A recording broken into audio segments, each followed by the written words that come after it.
Tiger Nation, DI Love Family, Garden Yard Crew. Listen, this is Coach O, your assistant head coach of JSU football. I had to bring in a special guest today to help me relay this message to you. We are less than how many days, though? 90. 90 days. We're less than 90 days away from kickoff in Atlanta, Georgia. ABC, your Tigers gonna be live. But guess what? Before we get to that point, we gotta take care of the vet first. We're gonna fill up our stadium before we fill up somebody else's, right? So this is what I need from you. I need you to go do what, Zoe? Get your damn tickets. Listen, we sold over 6,000 season tickets last year, but this is your homeboys now. I'm from Jackson, Mississippi. The head coach is from Macomb, Mississippi. These your people.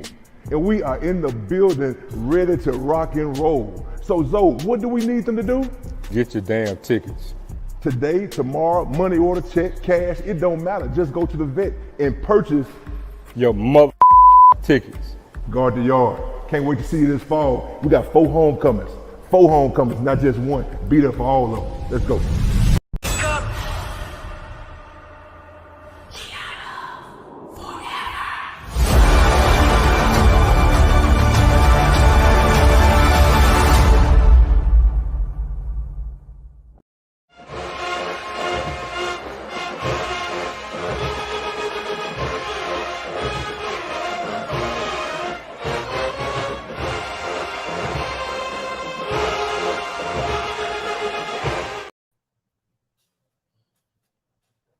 What's good, Tiger Nation? What's up, everybody? Y'all go ahead and hit that like button, hit the share button, hit the subscribe button. Appreciate y'all for sitting through the intro. Zoe, what's good? Can you hear me? What up, Ken? What's up, G? I love family. Yeah, I hear you loud and clear, my man. I just realized that my microphone ain't hooked up. I don't know what I be doing, man. I just be doing stuff. You know what? I know why. Because I know exactly why it ain't hooked up. Y'all got to forgive your boy. But this thing ain't hooked up at all because, but I'm finna hook it up now. I was cooking, man. I was doing some cooking yesterday, you know, grilling out there on that thing. And hey man, I had to use my whatchamacallit, man. I had to charge up my little Bluetooth speaker. So you know how that go, bro. How you making it out there, man? You good? Yeah, man, I'm good, man. Just making through this little manic, crazy Monday, but all is well. The Tiger land. It's a good day to be a Tiger. Just another manic Monday. Everybody, man, everybody good out there, man. Hope everybody's good. Appreciate y'all as always for rocking with us. I just switched over my microphone. All right, I'm good now. I'm ready to roll, man. 240 in the room. Y'all go ahead and hit the like button, hit the share button, hit the subscribe button. It's another Monday as we get ready to, hey, man, we halfway through the year, man. We halfway through the year.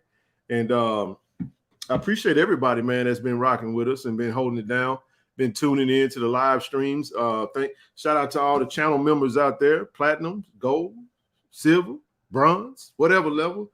Every little dollar helps. Every membership is appreciated. And you know, in the words of our dear friend D. Corey C, it all helps the cause. This cause is KC 1400 Media Group, man. And we appreciate you guys, man. First time watching the show. Well, L.6062. Appreciate you for tuning in, man. It's late over here. That's right, man.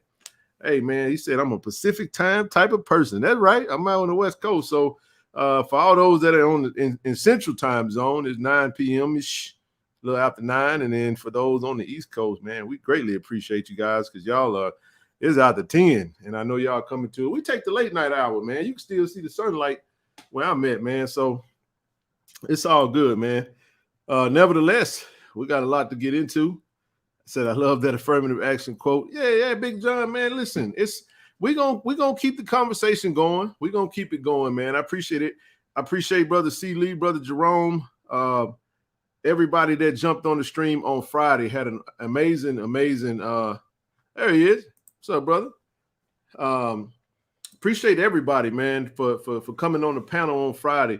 It's not a one-time conversation, man. It was literally a conversation that is going to be going on for some time, man, because one thing that we cannot overlook is the just the collateral damage of what comes from, just the decision that was made. We saw, where's the photo at, man? I might have that photo. I don't know if I did or didn't. I might have it right here, man. I'll read it real quick if I do.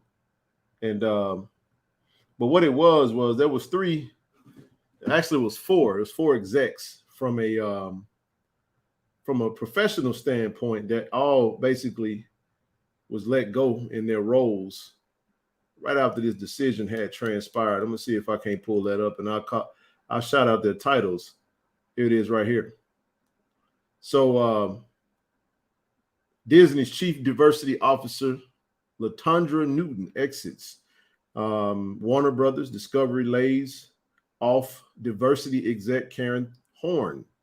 Netflix's first head of inclusion, Verna Myers, to step down after 5 years. Wade Davis promoted. Film Academy's Executive VP of Impact and Inclusion, Janelle English, exits the organization. And what it says was, it says corporate world actress. She's pointing out the star recently took social media on Saturday to share four variety articles that detail recent layoffs and exits by Black women in the diversity, equality, and inclusion space. She captioned her post, "In one day, 4 talented, smart Black women lost their jobs in the diversity, equity, and inclusion space." She added, a day after affirmative action was gutted by the compromise and bought 6 GOP chosen. So basically, that she was just highlighting the fact that there was some big time people that was in some big time roles, and we may see more of that. So we don't know where it's going to go. Best thing we can say is, man, just we're going to stay the course. We're going to keep fighting the good fight, and we're going to keep the conversation going. So got a lot to get into. Zoe, you got anything you want to touch on before we jump into these preliminaries? Nah, go ahead and knock them out, man. All right, right along, man. I know we was talking about a little moolah. We want to say appreciate brother Brother Chuck, Charles Barkley, man. He pledged $1 million to our university. We just got our first installment. It's going to be 10 installments of $100K. That's right. Happy pre-4th of July. Be sure to read Frederick Douglass. What to the slave is the 4th of July, yet we build this country and must use our resources to build our own sovereignty. Y'all, we ain't getting ain't no whole lot of, help coming our way. We got to go make it happen. So if you haven't had a chance to watch the show on Friday, be sure to go back, watch the show. I think we're going to carry that conversation on today. Look, the conversation is ongoing. So if you have something on your heart and mind, Brother C. Lee, Brother Jerome, y'all feel free to come on back up again when I drop the link.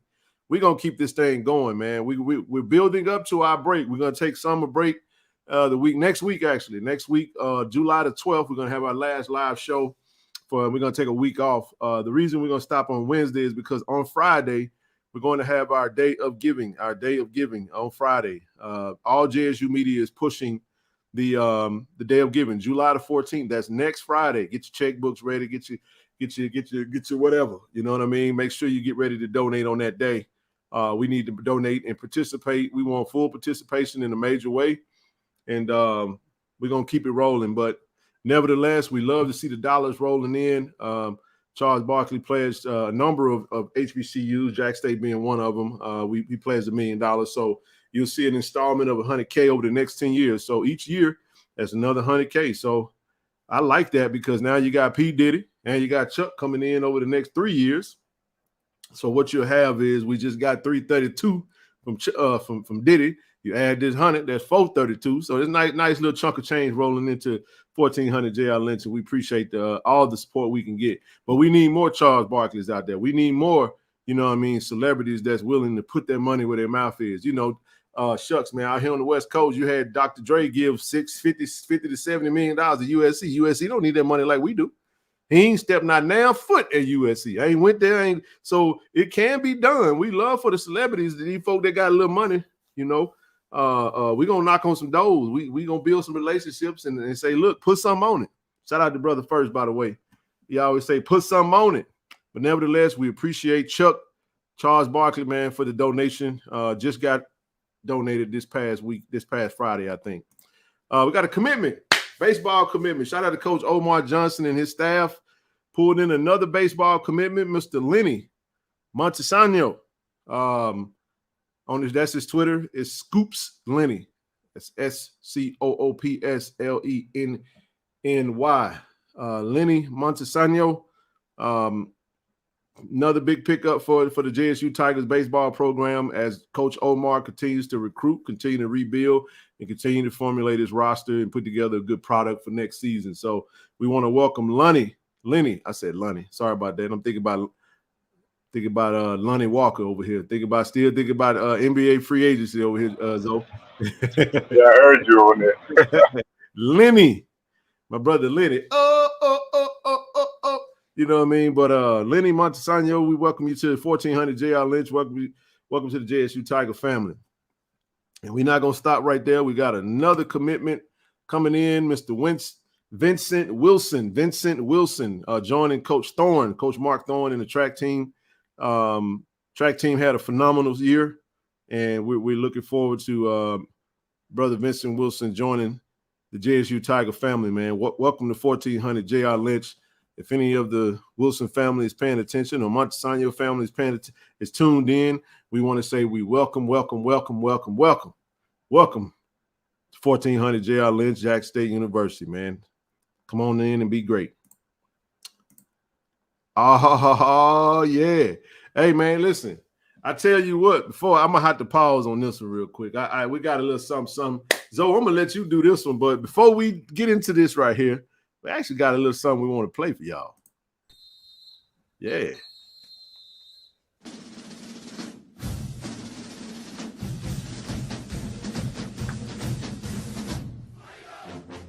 So today, starting 2 days ago, go to blueblossomclassic.shop. Pick up your merch.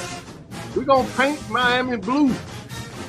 Now, ideally, what would be great is for us to show up to Miami rocking the Blue Blossom Classic. This is an homage to our very own brother, Zoe, who is an innovative. Zoe is the walking epitome of building on tradition, blazing new trails. He always saying something or doing something that just catches on. And he never likes to call it, he never called it really the Orange Blossom Classic. We can go all the way back. And he said the Blue Blossom Classic. And somebody heard it, caught on to it, and I'll let you explain the rest, Zoe. Yeah, man.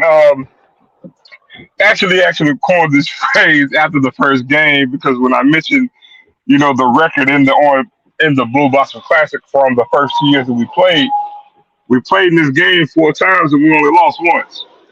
So we're 3-1 in the Blue Blossom Classic, and after this year's version of it, man, we'll be 4-1 in the Classic. So it's safe to say we owned that game. But yeah, man, we actually did it, man, and someone actually reached out to us in regards to it. So came up with the idea, and we're like, yeah, man, why not make it hot? And so I'll put the task of putting this shirt out, and whatever we do on this, the proceeds will go towards JSU football. Now, listen, I actually want to reach out to to Mr. Hall, man. Jason Hall actually reached out to me, so couldn't get him this evening, but we're gonna bring him on Wednesday, and he can actually a FAMU grad. So his actual FAMU grad reached out to me, and so he's going to put something out for FAMU on their side as well, and we're going to bring out the Blue Blossom Classic on our side. And so, I want to put everybody to task to what better way to be at the game than letting the whole world know that this is really the Blue Blossom Classic. While we're there, beating up on some legless lizards, doing what we do. No doubt. You know what I'm saying? And yeah, man. So it's gonna be a beautiful thing knowing that we're there, in Miami, having a good time, and I thought it was a great idea, man, to have us doing what we're doing in this particular game, man. So I thought it was a great concept, like the actual view of the shirts, and DLO family, let's do our thing, man, and let's turn Miami Beach blue for Labor Day weekend. Hey, and then a certain portion of the proceeds will be shared with with us, and we'll be basically taking those proceeds and handing them over to the university, to JSU football program in some capacity or the other. So y'all go cop the shirts, man.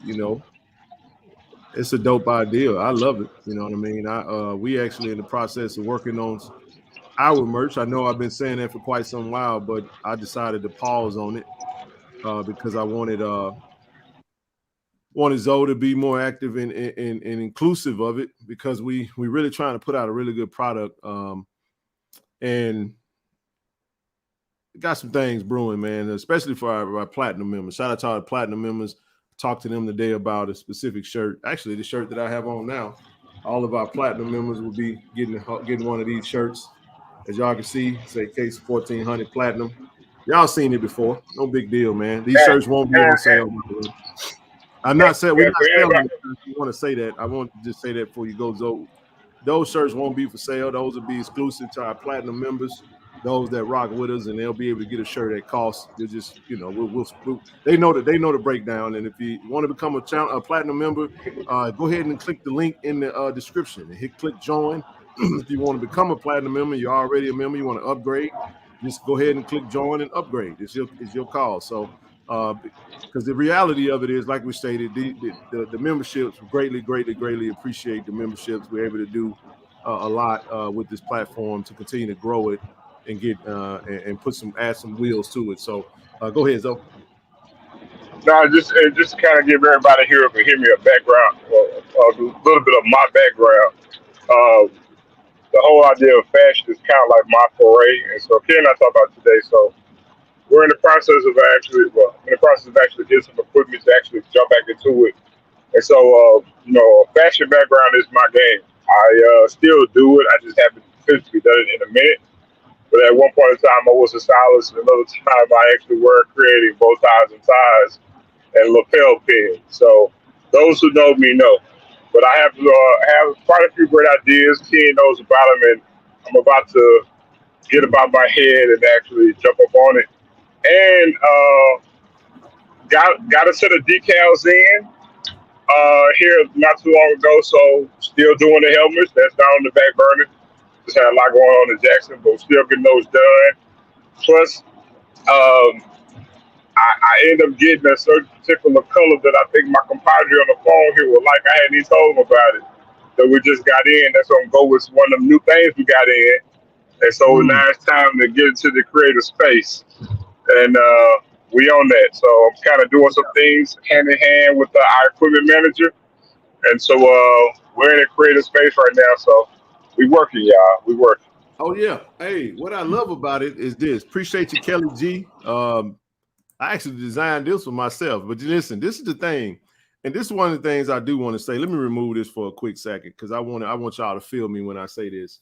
One thing about building a brand, building a business, you have to be, like Brother Jerome and I, we were talking, you have to be intentional about what you're doing. One thing we don't ever want to do is we're not looking.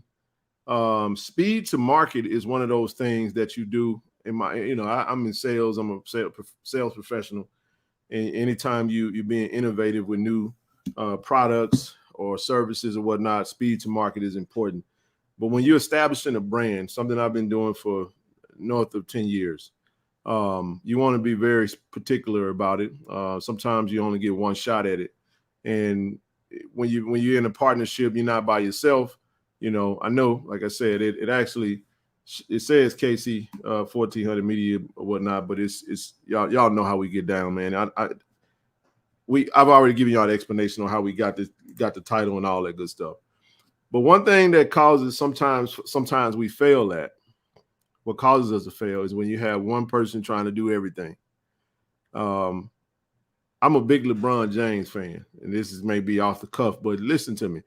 I was telling someone my favorite two players of all time were Michael Jordan and LeBron James. I never, ever compare them because I played the game. Michael Jordan is why I wanted to play the game. LeBron James is how I played the game in the latter part of my playing career, where I wanted to make the right play. I wanted to get the ball to the right man. I needed to understand where everybody was going to be at. I knew everybody's role, and I took more of to me, LeBron is the greatest basketball mind. Michael Jordan may be the greatest player to some or greatest competitor, however you want to look at it. I don't, like I said, 1A, 1B, whatever. Kobe in that conversation with some other people as well. But my point is, when you have to know when to just let we all have gifts, right? And this is why I'm saying this, because I'm setting up something when we talk about the merch standpoint. I didn't do well with like rolling it out because, building a partnership with someone, trying to establish a brand, and then you roll it out and then it ain't what you really want. So everything kind of paused on it. So I kind of got locked on that. But see, Zoe is that's his lane. And I'll much rather yield all of that over to him than to try to get in there and be right. Because for one, I don't want to do it. I don't really have a desire to do that. Zoe has a passion for it. That's why he's made several helmets. He's done merch. Y'all know he's always coming on here rocking different types of T-shirts. So it's lanes to it. It's different levels to it, man. So I just want to say, Brother Cedric Fleming, thank you for becoming a channel member. I don't know if you're a new member or you're upgrading. You have to let me know. Appreciate you, Mr. Fleming. Appreciate you.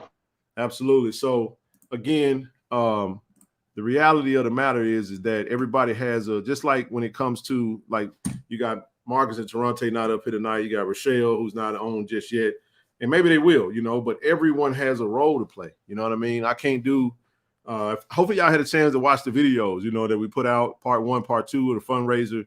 That's all Toronto's work. We had some conversations. We both saw some opportunities. Hey, we only gonna get better from there. Marcus is, y'all know what Marcus is. Marcus he's really like my personal camera guy for like vlogging and whatnot. Does a great job. Y'all seen the same type of work or whatever. So everyone has a role. I just wanted to say that because many people have asked about merch. And you have players pushing merch through these different sites. You have a lot of people pushing merch out in a different way in which I envision doing it. We don't want to do it that way. We're literally building our own brand from scratch, where it's going to come with a website and it's going to be more full service style instead of just, hey, we're going to grab this third party company and then we're going to do all this and then give you, this weird website. So for example, like this site right here is blueblossomclassic.shop. I mean, you have those services out there, but that's not how we're going to go to market with merch. Love what the brother is doing. We want to support it because, like I said, he took an idea, wanted to partner with us. We're appreciative of it, and we're going to rock and roll with it. But I just wanted to give that little bit of an explanation as to what we're trying to do. It's more about quality over quantity or a rush job where you got to do it over. And I'm big on T-shirts. Zoe is too. And we're very, for lack of better terms, anal about the small details. It's certain shirts that I absolutely hate that I won't wear ever. You give them to me. Like, I'm not big on cotton, so you have to know the right fabrics and all that. So I'm not going to push out anything that I wouldn't wear myself. If I buy it from someone and ain't that good, I ain't going to buy it again. But if I'm involved in the actual rollout, hand that over to a consumer, I'd much rather, and Zoe, you can jump in there and give you a spiel on that as well. But you know how we are, bro, we're real meticulous about the details. So it's coming. Trust me, it's coming. Yeah, it's coming, and it's coming a whole lot sooner than later. But no, he hit the nail on the head. We're both, just call it what it is. We're anal. I'm very particular and meticulous when it comes to what we're gonna do and how we're gonna do it. Anybody who knows me personally knows this. So, but I say that it goes without saying that when we drop something, it's gonna be on point. It's gonna be right, and it's gonna hit your skin different. Because now we're not going to get no Gildan shirts. We're not going to get no regular straight line cotton shirts. We're gonna get some, what I'm saying. We're not doing just regular cotton. We're gonna hit you with different fabric. Man, we're gonna hit you with some different fabric. I'm gonna really go hard for the women too. We're gonna do a lot of different things. A lot of what I like to call, what I'm going to on the line is gonna be a lot of instant vintage. That's what I like to call it. New but retro at the same time. You're gonna get a lot of that with us. Some nostalgia or some current nostalgia, as I call it. You know what I'm saying? Instant vintage is what it is. So we're lot of things in mind. A lot of JSU stuff. A lot of Tiger Talk merch, KC 1400 merch, JSU merch, Lynch Street University merch. You know what I'm saying? DI Love merch. You know what I'm saying? North merch, Juice City merch. I'm telling you, my brain is it's a wild one. So I'm telling you, we're gonna drop a lot for y'all. Just stay tuned. It's coming a whole lot sooner rather than later too. That's all I got, bro. Oh no, that's it. I'm good on it. I just like I said, I have. So here's the crazy thing about it, though, is through all of this, like especially I just more specifically on the KC 1400 stuff, the brand. I actually have merch. I got a whole package in. The guys got backpacks and everything. It's just that the stuff that I have, I wouldn't sell it. That's why I didn't. That's why you hadn't really seen. You've seen me wear it. You've seen Nook wear some stuff. You've seen me. I got joggers. I got all kind of stuff. But it just wasn't the quality of what I got. It just was not. I wasn't selling that. So, anywho, let's move right along. I just wanted to. That's it on the merch. Y'all go cop this shirt. Hey, before we go forward, let me cut you off. Happy B-Day, Veronica. Oh, Veronica got a birthday. Happy birthday, sis. What's happening? Yeah.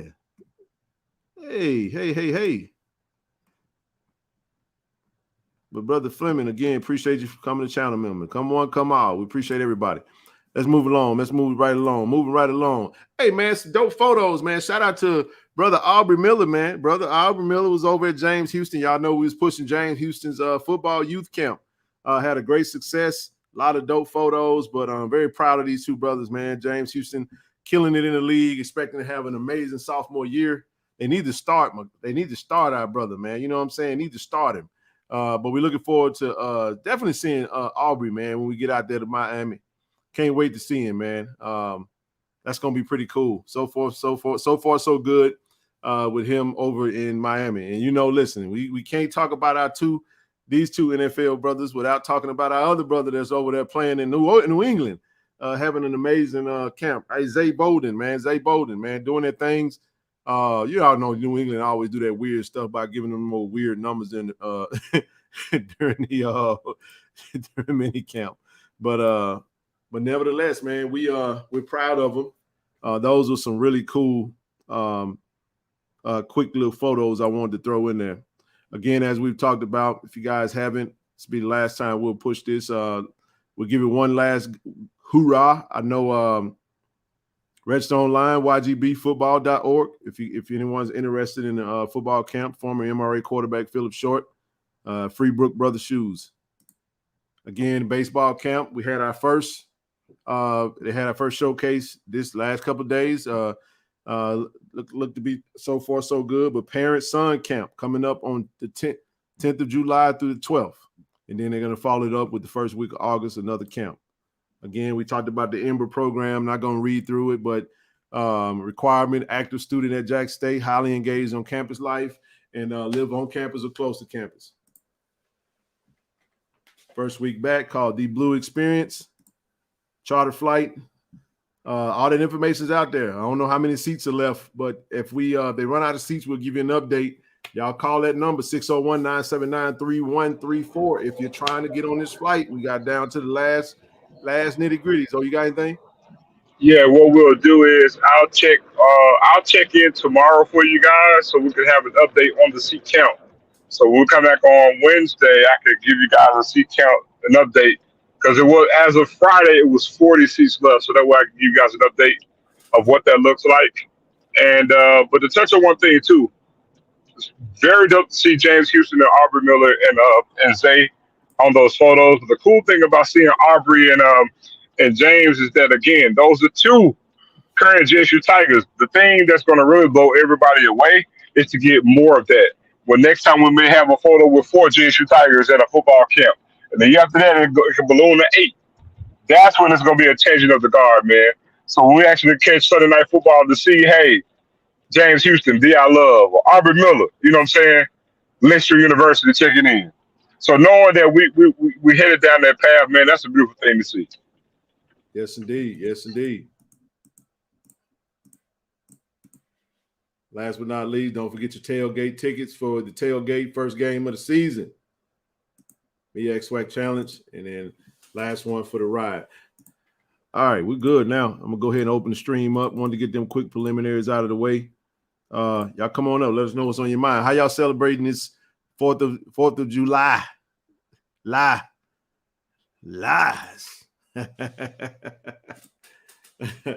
But no, man, it's been kind of quiet. Like I said, we're gearing up, getting ready for a much needed vacation, man. We're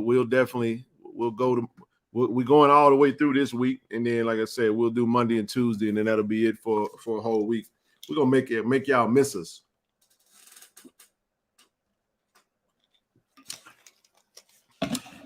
Got my jersey in, bro. Got it up. Looking real good in here. I ain't gonna put it behind me. I'm gonna leave behind me alone. Somebody said stuck in Delaware in a storm. Oh yeah, man. Hey, everybody on the East Coast, man. Y'all be safe out there, man. Got some storms coming through, especially if you're traveling, man. So tomorrow's mom's chillaxing. Got a wedding to go to tomorrow on the 4th of July, huh? Interesting. On a Tuesday. Got the club going up on a Tuesday. But Sister Veronica, man, come on up here and let us know how you're feeling for your birthday. How old are you, Veronica? I know they say don't ask a woman your age, but we don't care about all that. We good.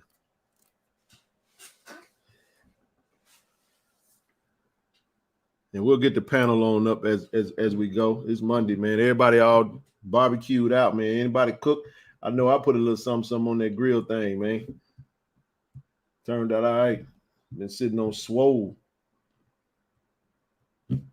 But hold on, make sure I ain't forgot nothing, man. Don't be a stranger, man. Yeah, Rob J. What else to do it, man? But hopefully you guys have had a chance to, man, y'all go check them videos out, man. Good work done by Toronto, man. Like I said, part 1, part 2. Actually, for everybody that donated, we went up and it's on that video if you haven't checked it out. We pledged the 50K, and can't wait to be able to tell you, be able to show the end results of what all we're working on. And Leonard Anderson, what's good, brother? What it do? What up? Got a nook in this thing, man. What's happening, big dog? What up with you, man? I ain't seeing you in a minute. You choppy, dog. I don't know where you at.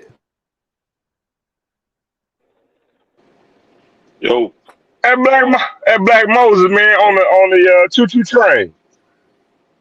You hear me? Y'all can hear you now. What's up, bro? Yo, what's good? You working, huh? And you know what I do. I'm actually finished. I'm just waiting to get relieved. That's all. So. Oh yeah, man. Black Moses. What's hard good, working bro? brother right there. Hey man, I gotta be ready for the season, man. Season already, it's around the corner, man. We less than 2 months away. Man, I got 2 months to keep doing what I'm doing. Swag Media Day coming up in 21 days, 22, 23 days. How many days we got left? What the date is? The 3rd? 22 days. Yeah. Yeah, we at this point we're literally 3 weeks away from Swag Media Day. So I'm looking forward to that. Of course, y'all know Tiger Talking with the 1400 Club. We're gonna be on the scene. You feel me? Of course, we're gonna get as many interviews as we possibly can. Looking forward to that, man. Try to make that one too if I can. Yeah, man. You want to try to make that one. If you can't, we understand. Oh yeah. Yes, sir. No, it's all good, man. Did anyone see the Florida AD? All right, hold on. The Florida AD said regarding game day experience at football game. Jeremiah, you gotta come on up here and tell us, man. Tired of trying to read all these comments, man. Y'all come on up on the stream, man, and talk to us. It's open now. You know what I mean? We got a few things I'll get into, but I'll hold off on that for now. But I'm gonna give everybody a chance to come on up, see what's on their mind. I haven't seen the video. What video are you talking about, Veronica? Do you think? Okay, we go. Do you think the swag will ever get its own network? Get a HBCU network, it'd be nice. It's doable. I think the swag, but I think it's gonna have to. It's gonna Natasha. I think it's gonna take us carving out a lane that don't exist right now. I really do. I don't think that you're gonna see that exists in the space that we're currently in. Hey, Rochelle, how you doing, sis? Hello. How you doing? Doing wonderful. Doing wonderful. What's going on? Oh, nothing. I was reading that question. I really think instead of us trying to be individual, like I think what Mark Nuke said is to have an HBCU network would be stronger and benefit all of us together. We're stronger together, but you know us. We have one. We have HBCU Go, which is doing a great job. I love their streams. I love their games. The legendary Charlie Neal. I've seen them do some basketball games. All of their production and their is top notch to me. You know what I mean? So all of the games, in my opinion, have been better than ESPN Plus. And I would love to see more games on HBCU Go. I really would. Now, can you imagine? I would too. Yep. Yeah, I would. love it. But it's so individual, so it's like you can only get one game at a time. But I don't know. I would love to see more. But I would too, but I would think that I would rather have a swag network. We could have two individual networks because you do have an HBCU Go, and because of the ESPN contract, I would much rather us have a swag network that's catered because, especially when you talk about the other sports, softball, track and field, all those things, they can get more airtime, and we could have more things on a swag network more so than a HBCU network. Yeah. Yeah. I agree. I don't know, man. I would love to see it.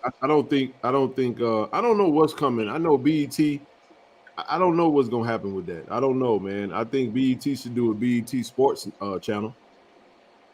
Get rid of some of them extra channels they got. I said that because you got a lot of big time personalities but a lot of people are going to this venue. They're going to the YouTubes of the world. You know what I'm saying? They're going to the Patreons. Podcasting is the new thing. That's the new media now. Everybody's got a channel. Everybody's doing their talking, and it works. So it's we'll see. Yeah, I would like something like on the model of maybe how NFL Network, not NFL Network, but like the what is it? You talking about League Pass, like League Pass? NFL, Can you imagine a select your BET own with game that? or whatever you want to watch. That'd be dope. Man, but that's going to require some type of an investment that's going to have those cameras there at every game, which it can be done now, but it definitely can. There's cameras at every game. But it's going to require like money. I mean, big time. I got network broadcasting and all that. My thing is this right here. What it's going to need, what it's going to take, it's going to take somebody like, it's going to take an effort like Danny Garcia, The Rock Johnson with this XFL, where they're investing in it, knowing that, hey man, this is going to be a slow drip. We're going to take some L's, but our mission is and see how he's driven by his lack of professional football aspirate. He aspired to be in the league. That's why he said he wore number 54, because there's only 53 players on the roster. He was number 54 because he always was told he was not good enough. So he created the XFL, or wanted to buy the XFL to carry it on to provide those opportunities. Well, if you can get someone that's willing to be intentionally investing into that and then seek partnerships, that's the play, in my opinion. opposed to just trying to just constantly do what we've seen. Because only thing we reverting back to, we always revert back to something we've seen before. But sometimes you got to make nothing out of something. You know what I'm saying? I mean, something out of nothing and like create this thing. You know, HBCU Go is great. BET was great back in the day, but we might have to create a whole nother lane. You know what I'm saying? I'll tell you what. One thing I think that should be done, man. You can create an HBCU, or you can actually have a Slack network app associated with Amazon Prime. You see where I'm going, bro? You going well? You see what I'm talking about? I was just about to say subscription based, where some company partners with. And you have it right here at your own disposal. If people use YouTube. You have some schools use YouTube. Yep. Some schools use their own. Everybody, what needs to happen is the SWAC office needs to have there needs to be some uniformity across the board. You know what I mean? And I think we can make it happen. But I'll pause there, brother Dwight. What's up, baby? Hey, what's up, family? Can y'all hear me? Can hear you loud and clear. Sounds good. Hey, everybody. I wanted to just come on real quick, and I'm gonna jump back in the chat or whatever. But first, I want to say happy birthday to Miss Veronica. Yes, what's up? Didn't get to put it in the chat. Shout out to Craig, man. I got the old. Hey, I was just about to say that, bro. I was like, boy, you're looking real good over there, man. Yeah. What name you got on the back of that thing? Oh, you got the Savvy McGee joint. Okay. I had to. I had to hurt him with that one. Shout out to Savvy McGee, man. For sure, man. I'm a big fan. But Ken, got a question real quick. Yep. I know you were saying a little while ago that the Texas State tickets will go on sale the 7th of July. Is that still the plan? That's the plan. That's still the go. Speaking of tickets, Gulf Coast Challenge tickets are going on sale as of, I want to say yesterday. So you can go and start buying your Gulf Coast Challenge tickets. We're going to monitor that. So on the 7th, let's see, the 7th, that's going to be what, Saturday? Friday, I believe. Is it Friday? I think, yeah. Yeah, it'll be Friday. So we'll definitely, I got to get some tickets for some folks that's in my Austin area. So I'm definitely looking to give them a shout and grab some tickets. So I'm going to be monitoring that myself. When we do the show on Friday, we'll definitely, well, it'd probably be a little too late. We'll remind everybody on Wednesday. But what I'll do is, if I get something or some type of information, I'll post it in the community on the channel. Hey, I'm a platinum member too now. Oh yeah, well shit, I'm gonna drop that in the platinum chat. Everything go in the platinum chat. It go down over there. Okay, for that. Hey, since you're here, you might well tell them how we do it, man. Not you can't tell them. You know what I'm saying? Yeah. You can say enough to let them know what time it is. You know what I mean? Man, hold on. Before you say so, let me say this to the outside world don't know this. Okay. Bro, me and Kim be over here plotting and planning for that platinum chat, dog. I want y'all to know this. We be in Austin office, man. We be plotting and planning for that platinum. Be like, hey, hold on, wait 1 second, because I gotta drop this here right here for the chat, dog. This happens every day, y'all. So understand that every time we do something, if we do it, it's intentional for that platinum chat. I just want to say that before you pop out. It's intentional and it's worth it. Y'all ain't a platinum member. Look to do so. It's I definitely appreciate it, man. But I'm definitely a platinum member. Is it gonna be the website that we go get the Texas State tickets off of, or you'll release all that? Yeah, I'll definitely get a better. More than likely to be their site. They're gonna fill a certain section. So, Brother Freeman, I need to come see you first. So, brother, Dr. Freeman, I'm gonna come visit you first. We're gonna chop it up because I got a home and I'm in Austin, Texas too. So want to take care of the team when they come. I will find all that information. Don't worry about none of that. I got you covered. Do me a big favor though, Dr. Freeman. Can you shoot me an email, please, pretty please, with cherry on the top? Shoot me an email, kc1400mediagroup@gmail.com. Give me your contact information, your intentions of what you want to do, and we will check the dots on how we need to do that and what we would need to do. It may be now just an FYI, the team will not be staying in Austin. The team will be staying in San Antonio. So you got to keep in mind UT is playing Wyoming that same Saturday. So there's a lot of buzz around UT football right now, and in the city of Austin. So, and then Austin is obviously the cat's out of the bag. A lot of people are going, they're still in mass exodus, not from California over to Texas. So a lot of people still relocating to Texas and choosing Austin. So I think that had a little bit to do with it, with cost. So every little way we can do that. And but yes, nevertheless though. Yeah. Hey, we still gonna make that happen. So whatever way we need to make that happen, it works for me. We can shoot me your contact info, shoot me our info, and I will pass that on to the proper parties, and we'll figure out what works, what needs to take place in order for you to do that. Outstanding, unbelievable, amazing gesture. Appreciate that so much. All right. Oh, yeah. See, that's what I'm talking about. See, this is what we're saying. This is what we're talking about, man. When you be intentional, you do what you want to do. You can do what you want to do. I'm telling you now. Everybody can do what they want to do. And this is a testament to it. Dr. Freeman, I mean, you're a gentleman and a scholar. I hadn't met you. I love it for you to come and I love to come see you and chop it up with you, man. And we'll go from there. Absolutely. Hey, appreciate that, Ken. Appreciate that feeling. I'm going to jump on in the chat. Yes, sir. All right. Appreciate it, brother. From Mobile, Alabama. It's not abnormal for a new business to lose money first few years of operation. That's right. There aren't many companies that can turn a profit quickly. It just doesn't work that way. Black Pilot, you're absolutely correct. I keep going to that word, man. You have to be patient. You have to be intentional about what you're doing. You have to stay the course. It requires an investing. You make a little something, you turn around, you put that back into it. You ain't really turning no profit.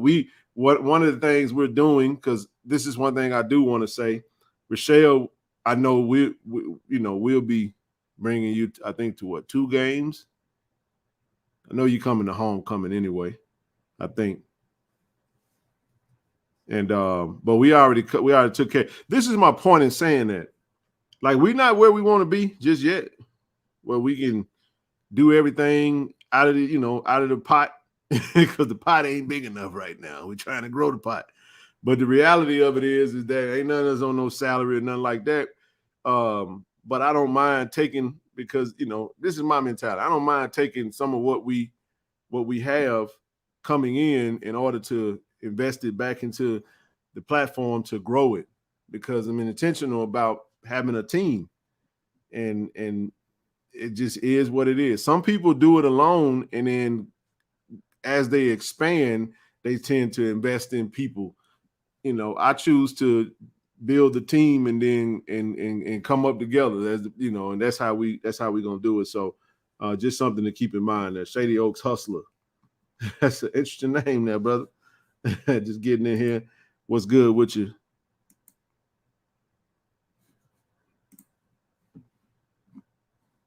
Hold on just a second to make sure I got everything up there. Okay, here we go. Can I just share something with y'all? I'm gonna make y'all laugh, but we family, so I don't mind saying it. But look, sometimes I forget I'm 57. How you do that? Wait a minute, I'm out here dancing and hit a pop. Why my whole muscle, my left leg popped wide open again. I'm limping around here. I was like, girl, you 57 years old, you better sit.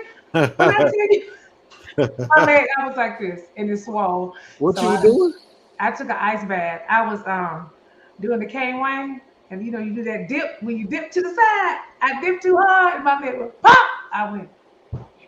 That hurt. Dancing at a barbecue. I was dancing. I went. Wait a minute, hold on. What you say you were doing there? I was doing a line dance, though. And I did that. Nah, but you said the name of it. What's the name of it? What you were doing? Say that again. The name of the song is K. Wayne. That's the name of the song. K. Wayne? But it's you can do the line dance off of any song. Up here there still, but I ended up my left hip on the outside is swole. So last night I did stuff. I went and got big bags of ice, and I literally just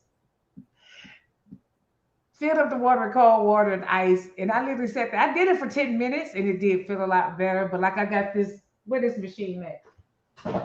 This thing right here kills you, but it works. Oh my God, this thing hurt. But I've been going, they tell me to go across it, but I'm really mad because I'm around here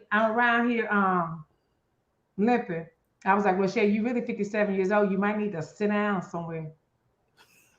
I'm back. Yeah, that's you Shut up, you got injured doing a line dance.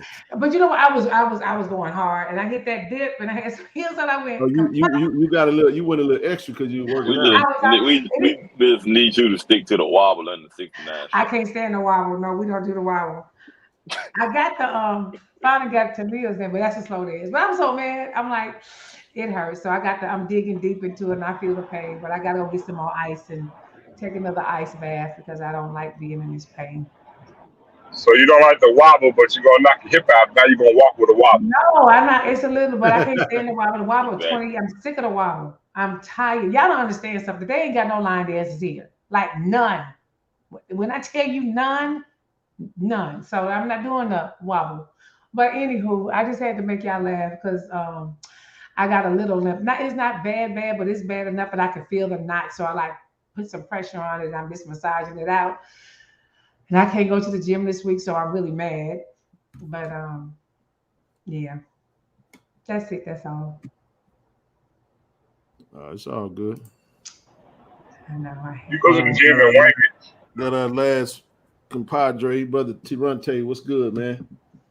What's up, panel? What's going on? I hear Rochelle says she's doing the wobble. No, I'm not doing the wobble. She said she did I did a dip and I messed up. Toronto. I laughed at myself and I was like, right before the 4th, but I ain't doing nothing anyway, but still. I can't work out this week. That's why I'm mad. But I'll be okay. Okay. Yeah. Hey, Zoe, you into designing, man. What all do you design? You do suits and all that stuff too? No, I don't do suits, man. I never got that far, man. But I make bow ties, I make ties, I make lapel pins, but I do shirts, man. I've been doing them in years past for a while. Obviously, designing, doing helmets. But I always, in time in between time, I always display my creativity amongst my friends and other fellow designers. And I've always given tips and tidbits or suggestions to other creators as well. Yeah. I know a guy at the gym say, yeah, I remember that guy. He make bow ties. I said, I'm not familiar with that. So now it's confirmed. Go tell Zoe, the man of many talents. Tell you, man. Man, an actor. What else he do? He act. He make bow ties. Right? Sell bean pies on Saturday. What else you do, though? You sure you ain't Jamaican? Because you got a man of many jobs. Everybody tell me I'm Asian now, so I can't be Asian in Jamaica because I've been hearing it all weekend. I'm Asian. Now, you know what's funny, bro? When I first met Joe, I thought he was black and Asian. Anyway, I did think that. The eyes tight. I was like, bro, he must be half black and Asian. He must be Kablasian, like Tiger Woods. My eyes ain't even tight. I got a fat face. I got fat eyelids. That's what it is. That's what I'm just saying. Like, whatever it is, I just always thought that he was, you know what I'm saying? I said, he must be, I ain't know him, but once I realized he was 100% Jew, I was like, full Jacktown Jew, blacker than black. I said, hey, man, no, I got it wrong. Mark, what's up, man? Good to see you, bro. Man, it's good to have the gang together. Good to see y'all. Yeah. Out here working, man. You know it. See, Ken out dropping videos, dope producer. Man, I just need the content. If I get the content, I can put it out. That's the main thing, is just getting the content. We'll get some more content here and there. I mean, we got some more stuff coming down the pipe. We'll see how it go. Anybody want to tell me why you can't who?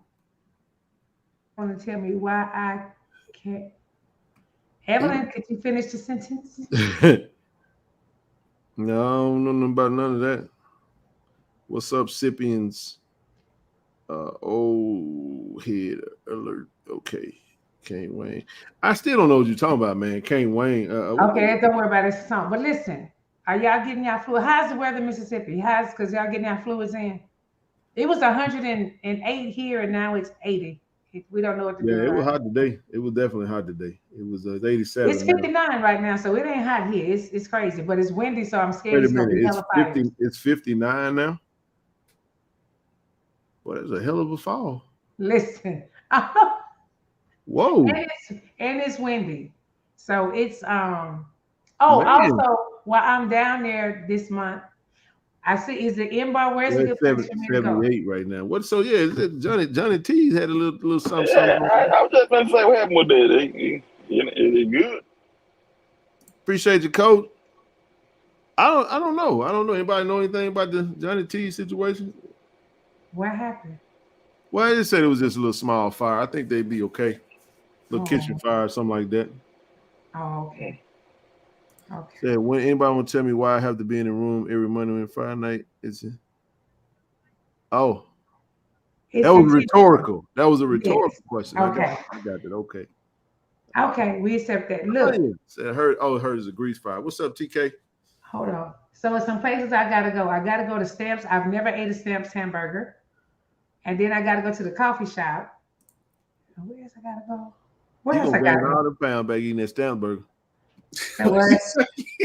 What'd you say? Everything you lost. She ain't releasing nothing after that. So is it one size for all burgers, or do they have like a junior burger? You can get. Ain't no junior. Ain't nothing junior about that. Yeah. They got a single, but it's like a double. A single? Exactly.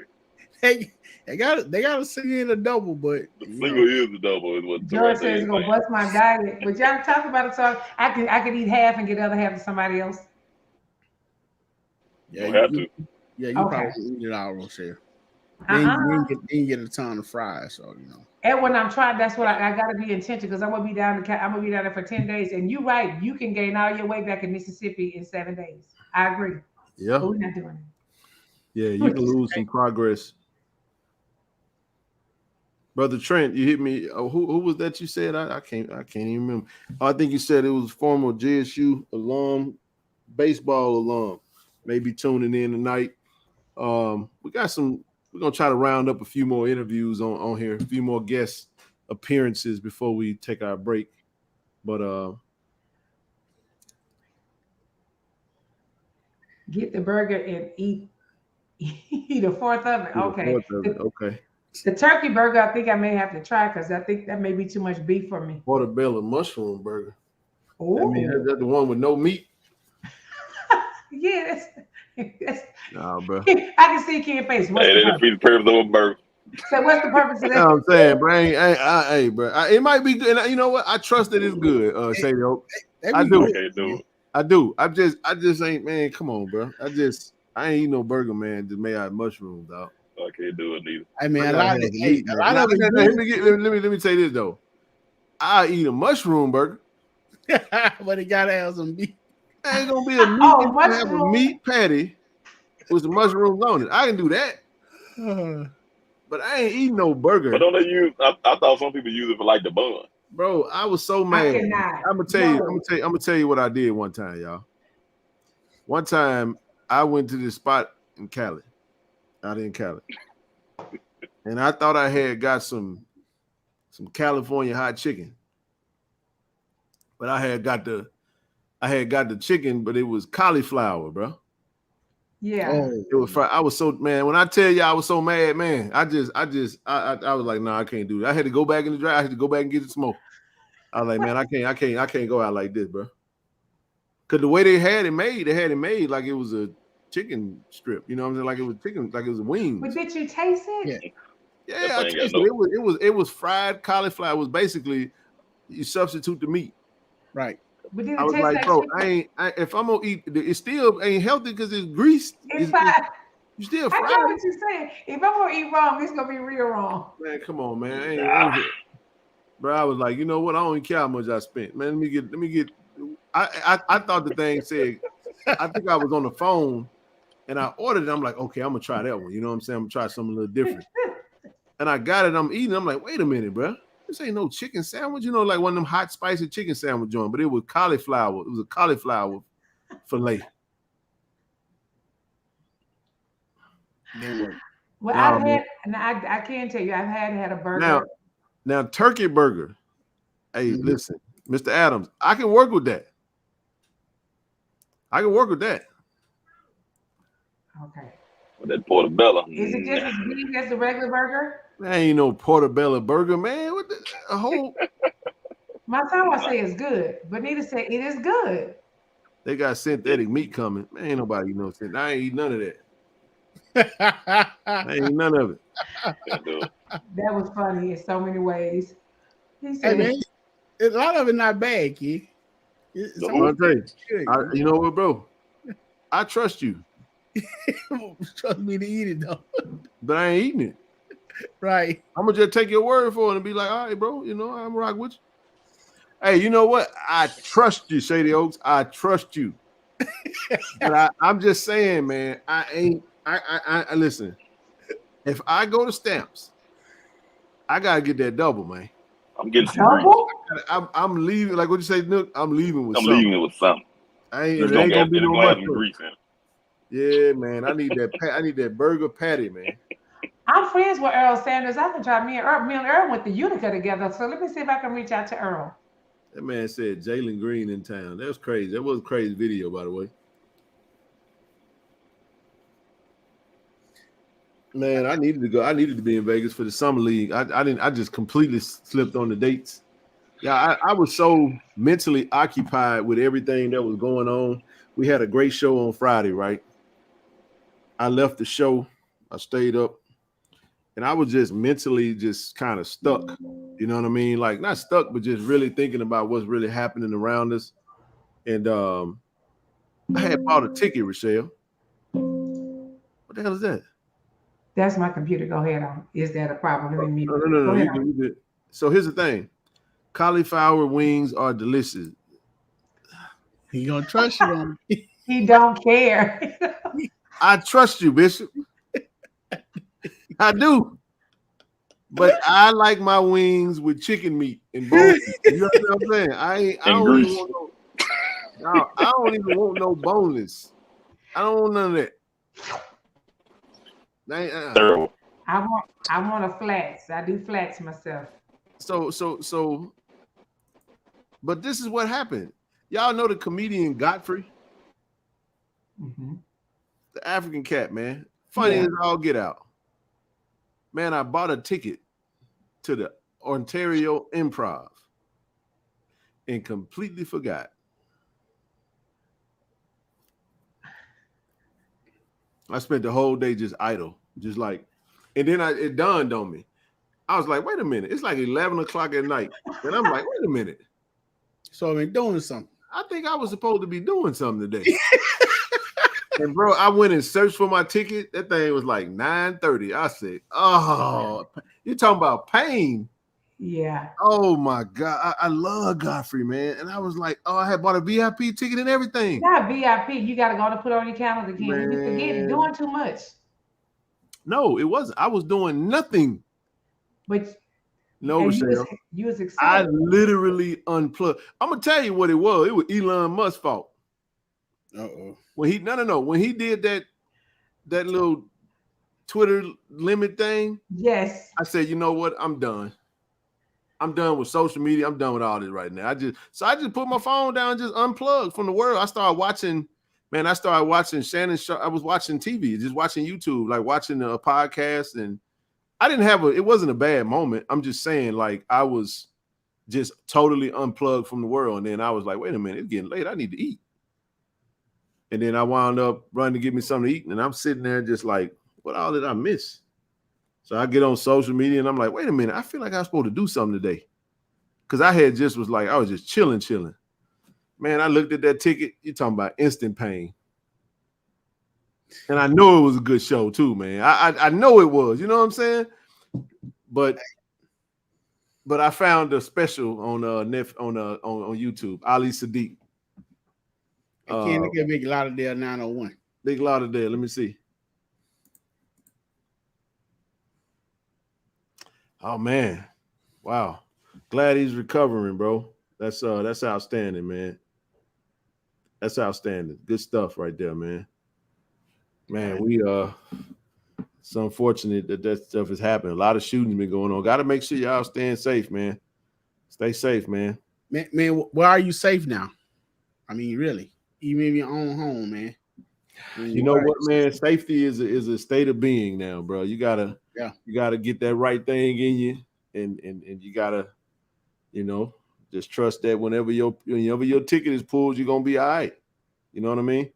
But you can't wait to find it. You gotta know that now. You know what I'm saying? So right, that's what it is. But any information? Okay, let me see. What last one? What did he say? Any information on we will start receiving our ticket card? Yes. Talk to Terrence. They want. So what he said was they were going to print all of them up first. So you're probably going to see tickets go out this week, or possibly next week. Because when we met with him, we talked to him on Monday, last Monday. They were in the process of printing them all. They had to do a test run, of course, check, make sure everything came out legit. And he was like, he wants to press, because once they print everything out, then they'll start reaching out to everybody, asking them how you want them to deliver it. They're not just going to mail it to you.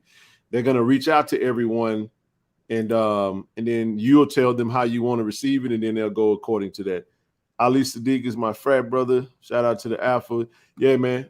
Alpha Phi Omega. Shout out to what he said. Hey, man, I enjoyed that, bro. That was it's intense, man. It was the part 2. It was I forgot the name of it, but it was part 2 of, he was just talking about, losses and stuff like that. Go check that out. It's on YouTube, man. Pull up Ali Sadiq.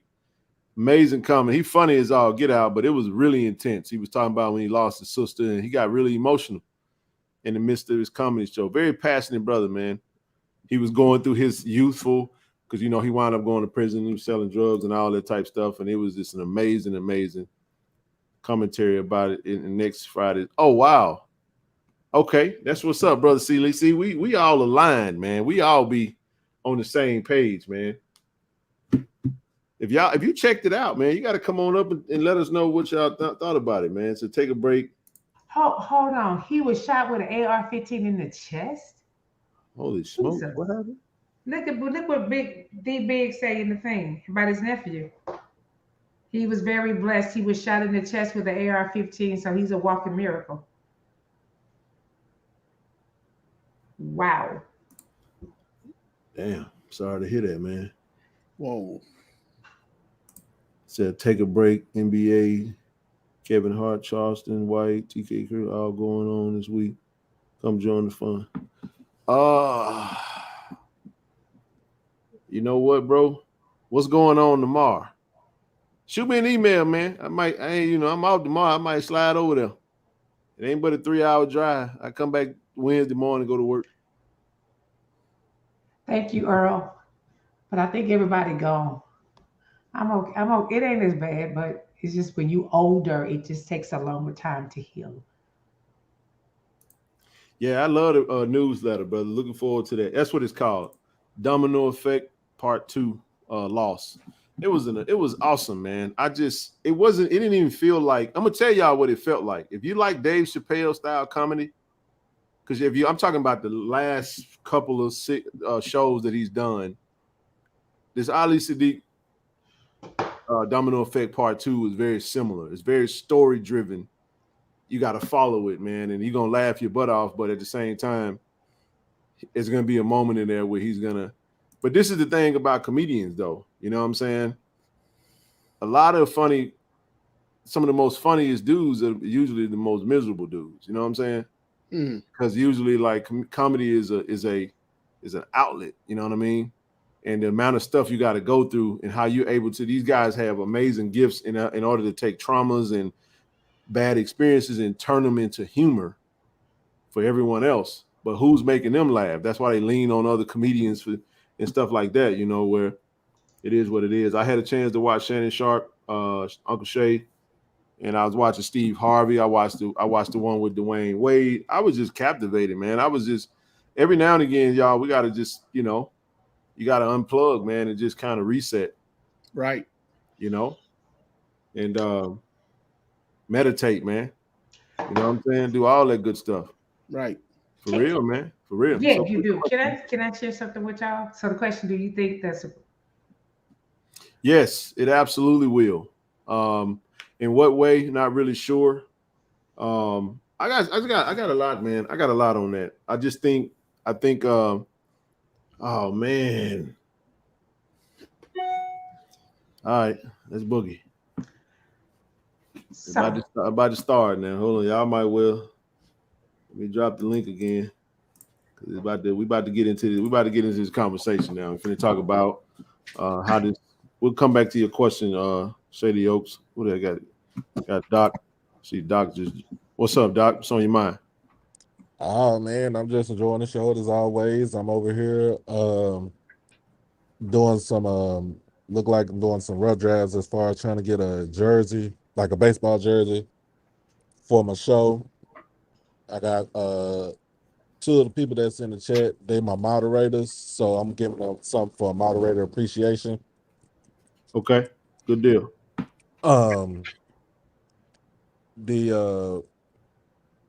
The thing about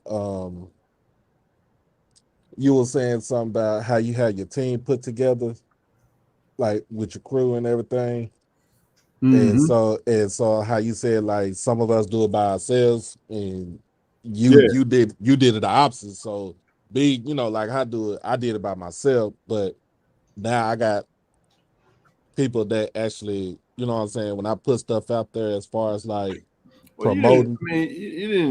You did the work, but like I Right. said, you had a lot of people that have like you've come on this show quite a bit, and I don't mind it. You know what I'm saying? Our goal is to help in whatever way we can. You know what I'm saying? One thing I will say though is this: just do the work, and they'll come, man. Just do the work. I think everybody knows where to find you now. Everybody knows what you're doing. Everybody knows HBCU Overdrive with Doc Holliday. I definitely appreciate the support. But what I try to do now is I just try not to make it about me or what we got going on or whatever. Right. We just do the work. So this is what I would say. I've seen a lot of people do. I mean, shout out to Shimona. I see a lot of our alums and supporters that push your stuff, promote it. Every time I see anything, I'm gonna try to love it and heart it and retweet it, because here's the thing: it don't cost me nothing. It don't buy it. You know what I'm saying? Like we all on a different lane. You know what I'm saying? So right, it's a community effort. Keep doing what you're doing, bro. The work speaks for itself, and that's really the thing. Like I'm in a space now to where I didn't do nothing by myself. It just kind of everything we've done is just kind of organic. Like I don't like working, man. You know what I'm saying? But I feel you. I'm the same way though. It feels like a pastime. You know what I'm saying? It feels like just a release and a getaway. So it's just go ahead, Rochelle. You got something?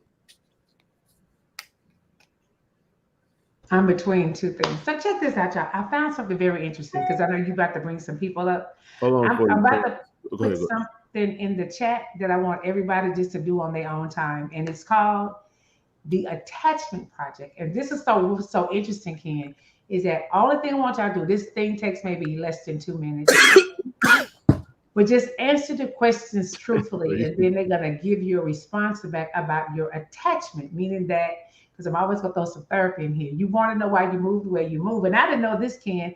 From the most important parts of of your life as an adult is 0 to 18 months. What happens there produces who you are today. So I would encourage y'all to take this. I just put it in the chat. when you off this thing, just take it, and then you're gonna read about your attachment. And they actually have a YouTube that explains it even more, and it's gonna help you understand why you move the way you move.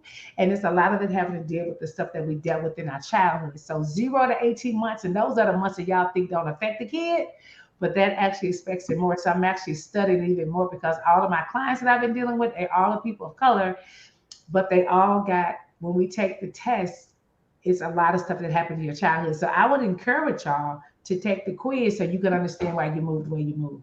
Because some of y'all may never go to therapy, but while I got y'all on here, I'm going to drop some nuggets in here as much as I can. Mm-hmm. So please take the test so you can understand why you move the way you move. And if you have any questions about what it comes out, if you shoot me something, maybe while I'm in Mississippi, we can sit down and have a conversation if you're local. But if not, maybe I can just try to help you explain it. So that's my freeness for today. I'm done. Y'all don't be. It's just everybody do me a favor. And I'm gonna try not to be an asshole when I say this. When we get on the stream, not you, Rochelle, this is just on my mind. When we're in the middle of something, stay on target with that. This is what I ask anybody. If you come up here, add something to the conversation of what we're talking about. Not, we're here and I'm gonna go that way. Because if you do that, I'm gonna bump you off. So just do me a favor. Like when you come up, and if it's open for whatever, then that's cool. But it gets, I really just be trying, because when we get a bunch of folks on here, I just go into like hosting phase. And then, but I want to keep the flow of it, you know what I mean? So that's my only disclaimer, because we finna get into some meat of some serious conversation about that. And what Rochelle just said is very important. You know what I mean? And that's not about you. I'm just saying it after you. Rochelle has nothing to do with what you just said. It ain't even really just Doc. It's just something that I want to make sure that going forward with the conversation, because I know once we get rolling, we got a lot of folk that be wanting to talk. So read the room. It's gonna get real awkward if we're here and then folk come in and start talking about, hey man, what about the track? What about some more content? So you know, I don't want to be that guy. Please don't make me be that guy. I don't want to be that guy. Sometimes I have some problem when it happens, because we'll get on subject about one thing and then somebody will just jump up and it veer to the left. It happens. So just again, it has to be like let's like I said, we get in it, and like I said, I don't have no set things, but that's on the adults to read the room. Like I said, so it is what it is, and we'll go from there. Read the room, man. So you know what I'm saying? Like you listening to, you sit right here listening to what, and if you ain't reading the room, that tell me that you ain't really paying attention. You just waiting to talk, and that's annoying to me. You ever talk to somebody that don't? They just be like but they really saying so they can say what they want to say. They ain't heard none. They ain't active listening at all. You know what I'm saying? It's like that Charlie Brown, the teacher. Womp, Womp, womp, womp, womp. Yeah, just it's okay. I may be boring. I may not be interested. It's cool, but we ain't gonna do that. I'm just saying. So, anywho, want to go back to where we was at. ATW. It will be. You right. We working on it, big bro. We working on it. We never see. Look how you bringing that to the existence for you, Ken. Yeah, he got a hand in it. Y'all, I know who that is. Oh, okay. Yeah, he let's see, Supreme Court decision. Will help HBCUs a lot of enrollment, but we can handle it. Can we handle influence? Okay. So we talked about this on Friday, right? The biggest thing is gonna be this is what we can't do. Y'all know, so every school has this max growing. That's why they call it growing pains. Sometimes you have to get that push in order to really emphasize the demand or the need for expansion in whatever aspect that they may be. So it may create some hiccups. But what we can't do is, and this is what we see all the time as parents, as advisors, as mentors, Like, we got to stop when things ain't hunky-dory, being so vocal publicly. We run out there, and soon as somebody, soon as your child, has something is a delay or something, y'all already know what it is. We go and we just go far left with it, and we start tearing the school down. We got to get our stuff together. We know that. We do. The only thing I be asking people at that time is like, what exactly is your public rant on social media going to do to change the thing you're ranting about? Nothing. It's nothing. What it's going to do is it's going to give everybody a license to air out their grievances. It's like you're intelligent enough to understand if we got 700 to 800 students and we're at peak when it comes to housing, what do you think going to happen when we get to 8,500 and 9,000? So a lot of that extra that comes in there, like Jerome mentioned on Friday, may be some online opportunities. You understand what I'm saying? Brother C. Lee talked about how it may be a situation where you have to start off online and work your way over to because he talked about the campus being a commuter campus. There's a lot of things we can do. We can't just be like, well, if y'all ain't ready now, then by all means. And sometimes this is disappointing in our community when it comes to this type of stuff is some of us are just we're so quick to let one little bad thing be a deterrent and an excuse to say, you know what? It's almost like you're saying because this right here is so, because they got their stuff together in this particular aspect, it's okay to go over there and deal with the other stuff that they got to deal with. It's almost like the racism and the discrimination is it's okay. It's okay because they're organized. Yes. They're professional. Yes. They answer their phones. Yes. I mean, you know what I'm saying? It's like really? You know what I'm saying? To add on to what you're saying a little bit, when you get to airing out your dirty laundry, something happened in the house is supposed to stay in house.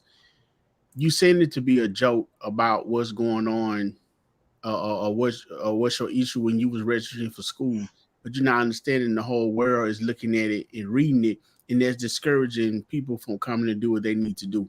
It's one thing when you joke about it amongst yourselves, but when you start airing out, you're putting it out for the world, for recruits, and for people to point at that particular school and say, okay, hey, that just goes to show you they don't have stuff together. So that's one reason I'm cautious with social media, because you put stuff out saying it to be a joke. Yeah. But it end up being, a black eye. You just putting gas on that fire. But the worst thing is that it's so deep with our self-hatred of ourselves. Because see, you try to help your own. Well, it just Zoe says all the time, we devalue black folk, devalue black things. I mean, at the end of the day, you know what I'm saying? But I've heard it said, and it's crazy. But we've been conditioned to. We're so used to it. It's so easy to go to that, and unfortunately, it just is what it is. So we don't want to focus on just the negative aspects of it. There will be some. So this is how you got to go into this knowing that, you know what, we're talking about Jackson State for one. Mm-hmm. Every single HBCU isn't going to have that same issue. Like each HBCU has different issues. So just like there's several different PWIs you can go to, you may be a little bit more limited if you want to stay regional in your area. But if you're willing to branch out, it also depends on the course curriculum, whether or not that school offers the program that you're looking at going into. Find a program and let it be what it is. So there's ways. Do your homework, do your research, look for alternative measures. If you want your kid to go to that school, find a way. You know what I'm saying? If there's is there some housing? Is there some apartments close by? You know what I mean? I get the notion that we want to stay on campus, but Jack State is not wired that way. There's only a limited amount of housing on campus anyway. A lot of the student athletes that we come in contact with, they don't even want to stay on campus. They want to stay in their own place and then just be there. You know what I mean? But there's a lot of things that's coming to fruition. You just got to stay the course and do the best you can to make it work. This is the thing. If you want to make it work, you'll find a way. But if you don't want to and you want to use an excuse, you will find there's a whole bag of excuses to not do it. Yeah.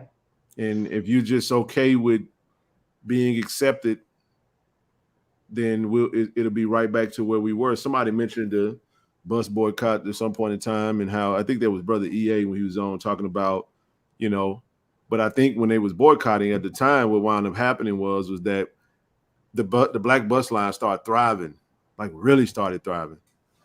I saw something today in relation to politics, and they was asking like, what is the value of the black vote?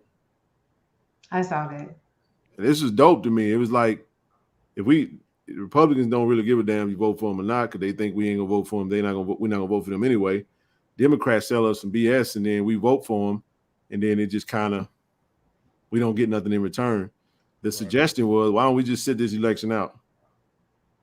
And we say, you know what, we just not gonna vote at all, and we're gonna let y'all see what the value of our vote is. Then that way, if you value our vote, or you feel like our vote has some value now you're gonna have to give us something. But again, the thing that we're talking about, all that stuff requires unity. It requires to be organized. It requires all that good stuff. And I don't know if we're in a position to do that right now. Go ahead. Somebody can say something. I think what Trent said, and someone said we missed it. He said, I don't think the Supreme Court decision will affect. Pause, Michelle. Oh. You guys are welcome to come up on the stream, man, because this is what's going to happen. You cannot contribute to this conversation efficiently and effectively through the chat, because if something's going to get, if we see one thing that's going to spark a dialogue. If you got 17 chat comments, it's just tough. You know what I'm saying, to do that. So I'm just like scrolling, and I'm like, yeah, hey, we ain't going. One thing is true though. Somebody said they treat housing like they do airlines. They overbook all the time, which is very true. And hoping that, because usually some folks don't show up, but lately it has. But unfortunately with us though, y'all got to keep remembering that the more we try to get housing, the more the governor the states keep saying no. This is an option. This is definitely an option. I mean, it requires some investment though, and that is going on in some aspects. You know what I mean? So.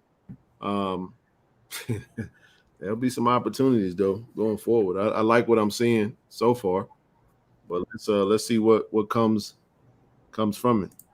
There he is. What's up, brother? How we doing? You got it, baby. Glad you got your bras back, brother. I was about to say he was kind of shaky last week. Hey, you're not as glad as I am that I got my voice back. How's everybody doing tonight? Doing good. Hey, Sister Jerica, how you doing? Good. And Ken, I promise, I was really just trying to participate through the chat until you just said something. Well, I get. Listen, this is the thing. It's so many comments right now. I just gave up on trying to read them, trying to like put some up there, because it's like, y'all feel free to. And it's tape delayed too, but it's time delayed. Yeah. Yeah, I get it, and I just was not trying to be one of these people that, everybody just thinks that I'm trying to log on, but I just really get engaged in the conversation. No, I don't care about that. We actually prefer. We love folks come up and have some. And if they can add to the conversation, it just makes it flow a little better, opposed to us trying to read the comments, post it, and then talk about it. You know what I mean? Understood. But there's another one. I think also how he ended up is with the Supreme Court. Too many didn't vote, and Trump got in place. Those judges. Yeah, I think we had to hold politicians accountable though. Yeah, we I'm gonna just leave that one alone. Right. Yeah, I feel. I'm gonna go get some wine. I'll be back. No, that's ginger ale. Okay. Yeah. Hey, real quick, Sister Jerica, what you got? Hey, everybody. I know I was in the comments, but we got called out, so I decided to come on for a second. Thank you. Coming on up there, sitting in the hot seat. So my question we were talking about it in the chat, but with an influx of students coming, there wasn't really, when I went, a focus on Black excellence. And I'm a STEM graduate. So even in our department, there were amazing Black professors, and I learned so much. but there were also foreign professors, and there was a plenty of them, and there was a huge language barrier. And my question was, what does it take for us to start to hire more qualified Black educators in those STEM departments? Because yes, I'm killing it in the secondary education. We just recently took our state test, and I got a 98% passing rate. But I feel, thank you. I feel for students who are in those STEM programs who just can't get out of those classes because of the language barrier. That is a great question. That was good, Miss Jericho. And what keep happening? Why everybody keep falling off and coming back? Are y'all seeing, or is that just me? My son had that problem with he was an engineer major, and he talked about that barrier while he was at Jackson State. That one of his you know professors. what? I know Brother C. Lee ain't up here, but he taught at JSU for 25 years. That's a question that he probably can answer. If you want to put that in the chat, bro, you can come up as your call. Well, I can say as somebody who was not a STEM major, but who did take classes in the math building, that in particular, a lot of your STEM professors, English is not their first language, and therefore, it is very difficult. I remember this one particular doctor, Dr. Pan, from back in the day, and Dr. Pan was Chinese, and in the first place, you didn't understand what he was saying, and then he would grunt at the end of all his sentences, and finally figured out that grunt meant, "Do you understand?" Which, of course, the answer to that was no, we don't. But so the issue of having foreign STEM professors is not a new issue. That's something that definitely goes back 30 or 40 years. Yeah, that's a great point. Wow, that was good stuff right there. Yeah, let me scroll back up, see if I can grab some of these other. I see Jerica just touched on that one. I'm back. Bye, everybody. Okay, good. Thank you, sis. Appreciate you for coming up. Question, because I'm thinking right now it's time to start thinking about housing. Yeah, we had a conversation with President Hudson actually before he stepped down, and there was some things in works that was transpiring to where we were there was a project in place that would take us from 600 available beds to 1,200 available beds, something to that effect. But I'll pause on that. But sis Benita, hey sis, how you doing? Hey, y'all know I don't do this often. Oh, I know you don't. Come on up here though. Drinking My ginger big ale sister right here. Yeah. I drink ginger ale incidentally. But the question as it relates to things, one, housing. I worked in housing and that big trend where we had to open the Palisades. The biggest thing about housing is that students aren't guaranteed to come. So once you build these dorms, you have to increase enrollment and retention. Why build a dorm when, like we went through COVID, the dorm would have been empty? So be a little bit sensitive to housing in that Miss Rush is doing her job. She is on her A game. Housing is going to always be an issue if the early bird doesn't get the worm. Housing is going to always be an issue if you think that JSU is your last resort instead of your first resort.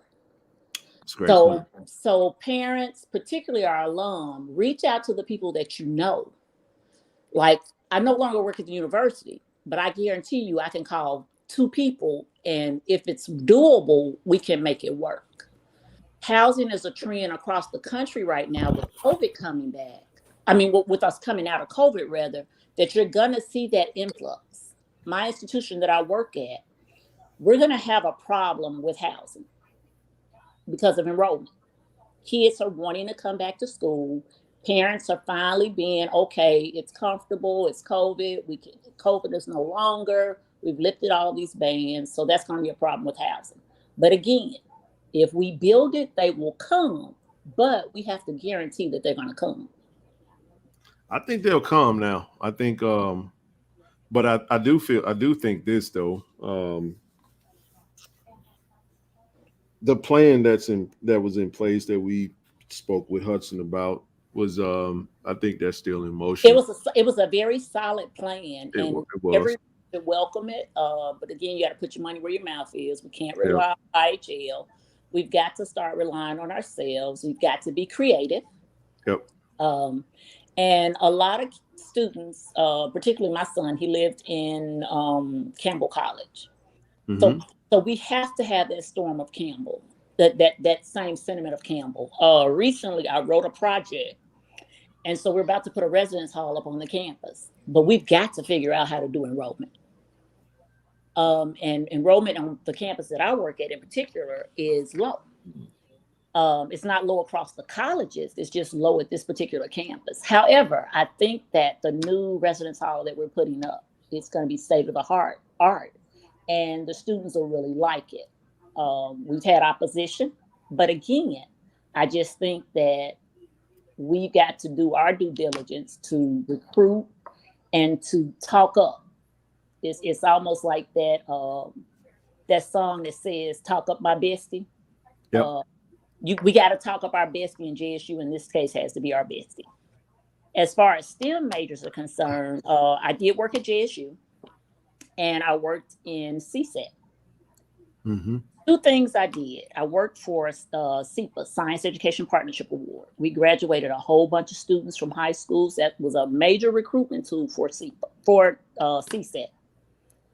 The pedagogy, as it's outlined with our faculty members, is that they are researchers. Why? Because we have so much external funding that promoted research and not necessarily scholarly work, meaning that the pedagogy does not always conform with the students. So you take this child out of the Mississippi Delta and you put he or she over into JSU, and you put them with the STEMs.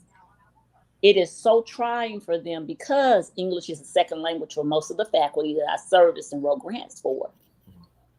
Until the university has to do better.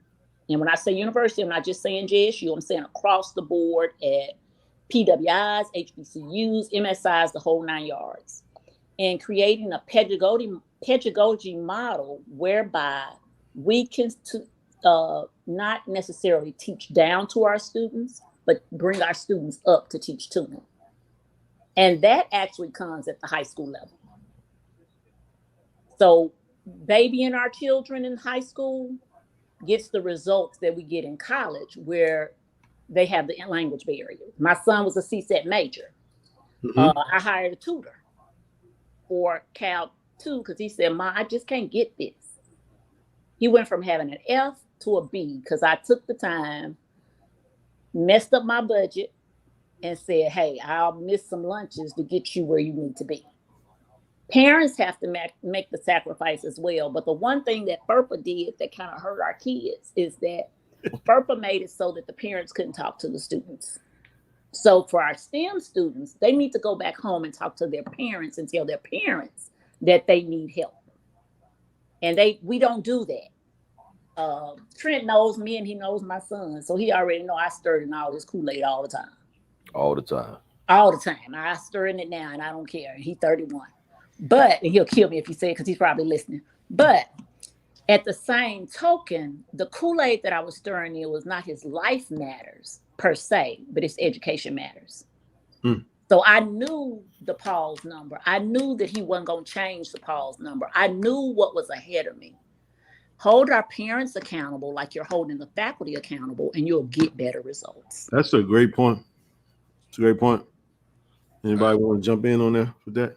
Yeah, well, with me and with my stepson, because I told you my stepson suffered from autism. So, me and his mother, he has to get an ART. He has an ART. So basically, he's gonna have to have, I ain't gonna say round the clock tutoring, but it's gonna be where he's gonna have to have some sort of help to get him to be successful in college. And so my wife, she basically was on top of it. So we went to orientation last weekend, and she was on top of it because she was asking so many questions because this is her first son that she's sending off, sending off to college by himself, and without the help of her. So the thing that I did like when we was at orientation, and like I said, I'm gonna shout out to Miss Rush because she made sure that everything was trying to go smoothly as possible when we was there. And also I'm gonna shout out to Dr. Sampson, Josiah Sampson. He made sure that we get all the necessary information for my stepson in order for him to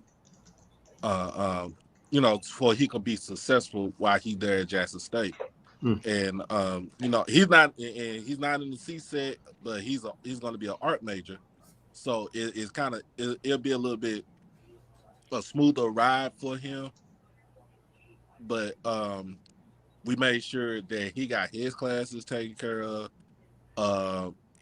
The teachers that he's gonna be with, they gonna teach him, and we just basically we just got on top of the whole thing before everything hits the fan in August. Got it.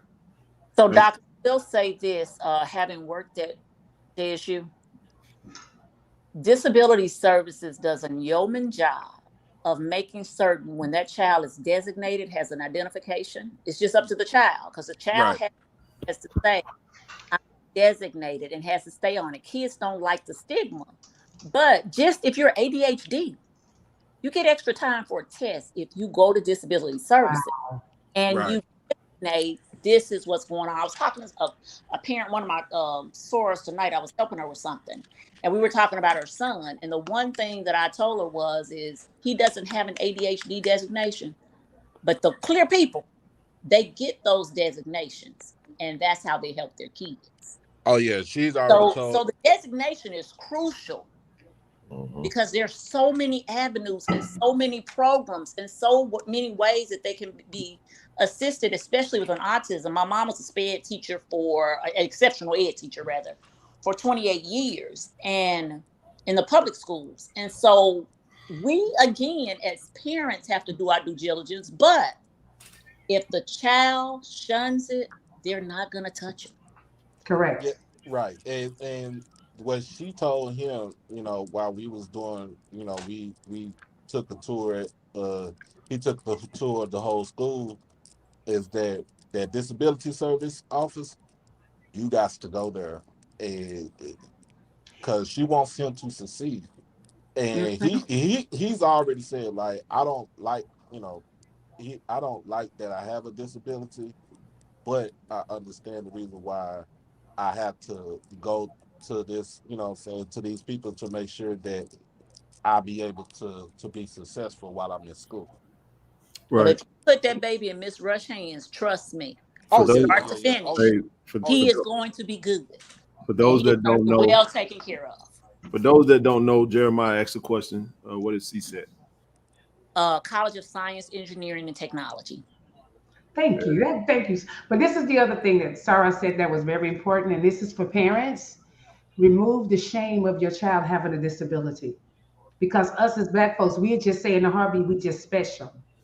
No, we're not special in that way. But because of the stigma that's attached to these disabilities, we would rather have our kid pretend that they okay. They can be dyslexic, so they're not. It's not that they can't read; is that they have a legit disability that can be taught and teach them how to do better. But because we have these stigmas attached to these things, we choose to let our kids suffer and to say he's or she is dyslexia. It is okay. I'm fighting with a student right now, with a parent going, there's nothing wrong with your baby. She's just dyslexic. Do you even understand what she has? And the mother was like, well, no, I don't. I said, well, that's why you need to, because you need to understand why she reads and thinks the way she does. But because we had this stigma, we got to release this stigma, y'all. Hey. And they got help for your babies that you don't even know about because you don't want to even acknowledge that your baby needs assistance. So come on. And too many people are willing to just say that even their own children are quote unquote dumb or can't learn or whatever the case may be, when in point of fact, they may be on the spectrum in one manner or another. Because a lot of times when we think about autism, we think of it in uh, extreme cases, and autism runs the gamut. It sure does. It sure and does. and too many times, I've seen cases where kids have gotten damn near through high school before they are diagnosed as dyslexic. And in particular, especially, you got to think back to my day, which was either prior to or right when Prop 48 was coming along. They would let kids play with a D minus average, and sometimes they'd be giving them the D minus, when in point of fact, what they needed was not for a teacher to give them a grade, but to recognize their disability and to give them the help that they needed accordingly. Speaking of dyslexia, hold on. Oh, no. I'm gonna chop this up a little bit because we're veering off a little bit. But okay. I had a joke. I got one too. We need to. Yeah. Go ahead on. But I'm gonna share with my cousin. This is for Toronto though. And I'm gonna tell you why. Because I got my picture, bro. But while I was giving you that picture and I was getting that disc, Toronto got a coworker that's dyslexic. And she almost hit the damn car. I just wanted to say that. I don't know what was going on with this lady. I don't know. I have no clue. Speaking of clipping, I'm just trying to tell you. All I know is I'm standing there and I'm just in the parking lot. Like it's temporary. I pull up, I'm about to roll. I'm like, say, bro, let me get the disc. Hey, can you ship this picture to me? And all I hear is, whoa, whoa, whoa, whoa, whoa, whoa. I'm looking, and the lady just backed up. I don't know what dyslexia has to do with rearview mirrors, but she ain't look. She didn't. She just crumpled. I think you're on mute, Toronto. She just crumpled up the car going backwards. We didn't even know she was in the car. And we had been standing there for a few minutes, and then all of a sudden she just started backing up. And I'm like, whoa. No, she was literally this close from hitting the car. I was so happy. Hey, but I mind you, Ken, that's the same lady that walked down the middle. I ain't say the side, the middle of State Street at 12 noon around the Murrah Horseshoe down the middle of State, 12 noon. No, I mean, she okay. I don't with all due respect, I'm just glad that didn't turn bad, but right. Okay. But the conversation was really centered around this. Thank you, Benita, for that. But No, not that I want everybody to stay on. I just want us to get back on the point. The point of the matter is we're still talking about affirmative action, right? Still talking about affirmative action, the decision that was made, right? Because I seen a comment that I thought was pretty cool. They were saying that because of this, you're gonna see. Do we feel like they're gonna be an influx of actual professors that may have been given opportunities at some of these PWIs that those opportunities may close for them? We don't know. We have to cross that bridge when we get there, right? But I think that's a good question, Ken. It's so much, man, when it comes to just having this conversation in regards to what I think we're gonna see a lot that's gonna come in time going forward. But you know what I wonder though? This is me thinking out loud with this affirmative action, and Trent, you could talk about this. I visualize other ethnicities that are getting turned down from PWIs will be coming to us, and I wonder will they sue us for discrimination because you know what I'm going at with this is that since affirmative action is going to be gone, that's not what they're going to be looking at, right? So they're going to be going into these PWIs and get turned down. And then they're going to come to HBCUs. I can see them suing, saying HBCUs are being discrimination against other people of other races. Well, you see what I'm saying? Speaking of suing, though, Rochelle, do you know that there's a white student that's suing Howard right now for discrimination? Wow. Yeah, I saw it on the internet just the other day. It was talking about, discriminatory. I was wondering, I knew it was coming. I just thought it was that soon. Like, I can see that. The other thing is going to be like, we should just follow suit.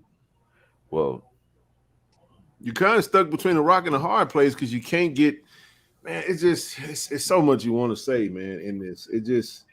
The thing that would really change a lot is that we're going to have to sacrifice something, man. We got to give up some of these luxuries but I just don't know if we are, I don't see it. I just don't see it. I hope I'm wrong, but I'm telling you, we become so individualized in everything. It's just about me and mine, the hell with everybody else in the world. And it's so, but unfortunately, the problems that are being created is going to touch everybody, no matter what your socioeconomic status is, no matter what, whatever you feel. Like, it doesn't really matter at this point. It can affect you, you know. I saw some stuff today with some, just a lot of Asian folks was just speaking out like, we don't owe black people nothing, we don't owe nothing, we ain't done nothing, or whatever the case may be. Because I know people were talking about the group that was being used to push this decision. But when you go and look at what the SCOTUS has done over this short period of time, look at all the things that's been turned around. There's a lot of things that could be coming down the pipe. What about Brown versus Board of Education? You know what I'm saying? It's a lot of things that's been in place for years that's being strategically and individually attacked one at a time. Yeah, so, it's just one of them situations that's real sticky, though, man. It is, but this is what I'm saying. At some point, and then I even saw something where they was talking about Joker was giving. I saw a video. They said Trump gave some folks Obama's address or something like that. Like, it was some crazy stuff. And Joker, they grabbed the Joker outside, and I'm just like, I don't think people understand. Like, y'all don't want to mess with Obama, man. Here's what I mean when I say that.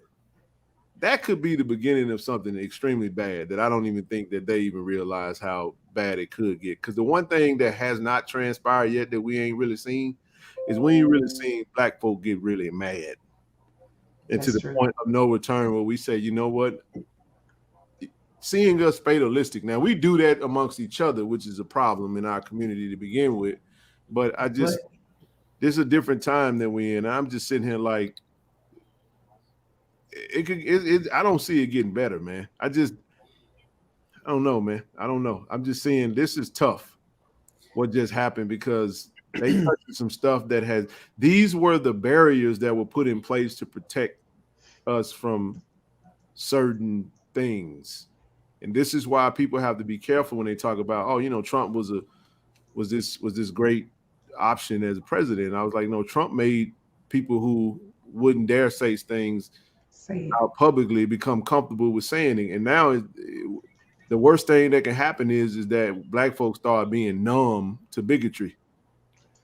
Yikes. You know what I'm saying? Like, we be excited for 2-3 weeks, and then all of a sudden it's back to business as usual. I'm back listening to who I want to listen to. I'm back focusing on football, and then they distract you, and then just like that you start losing the real.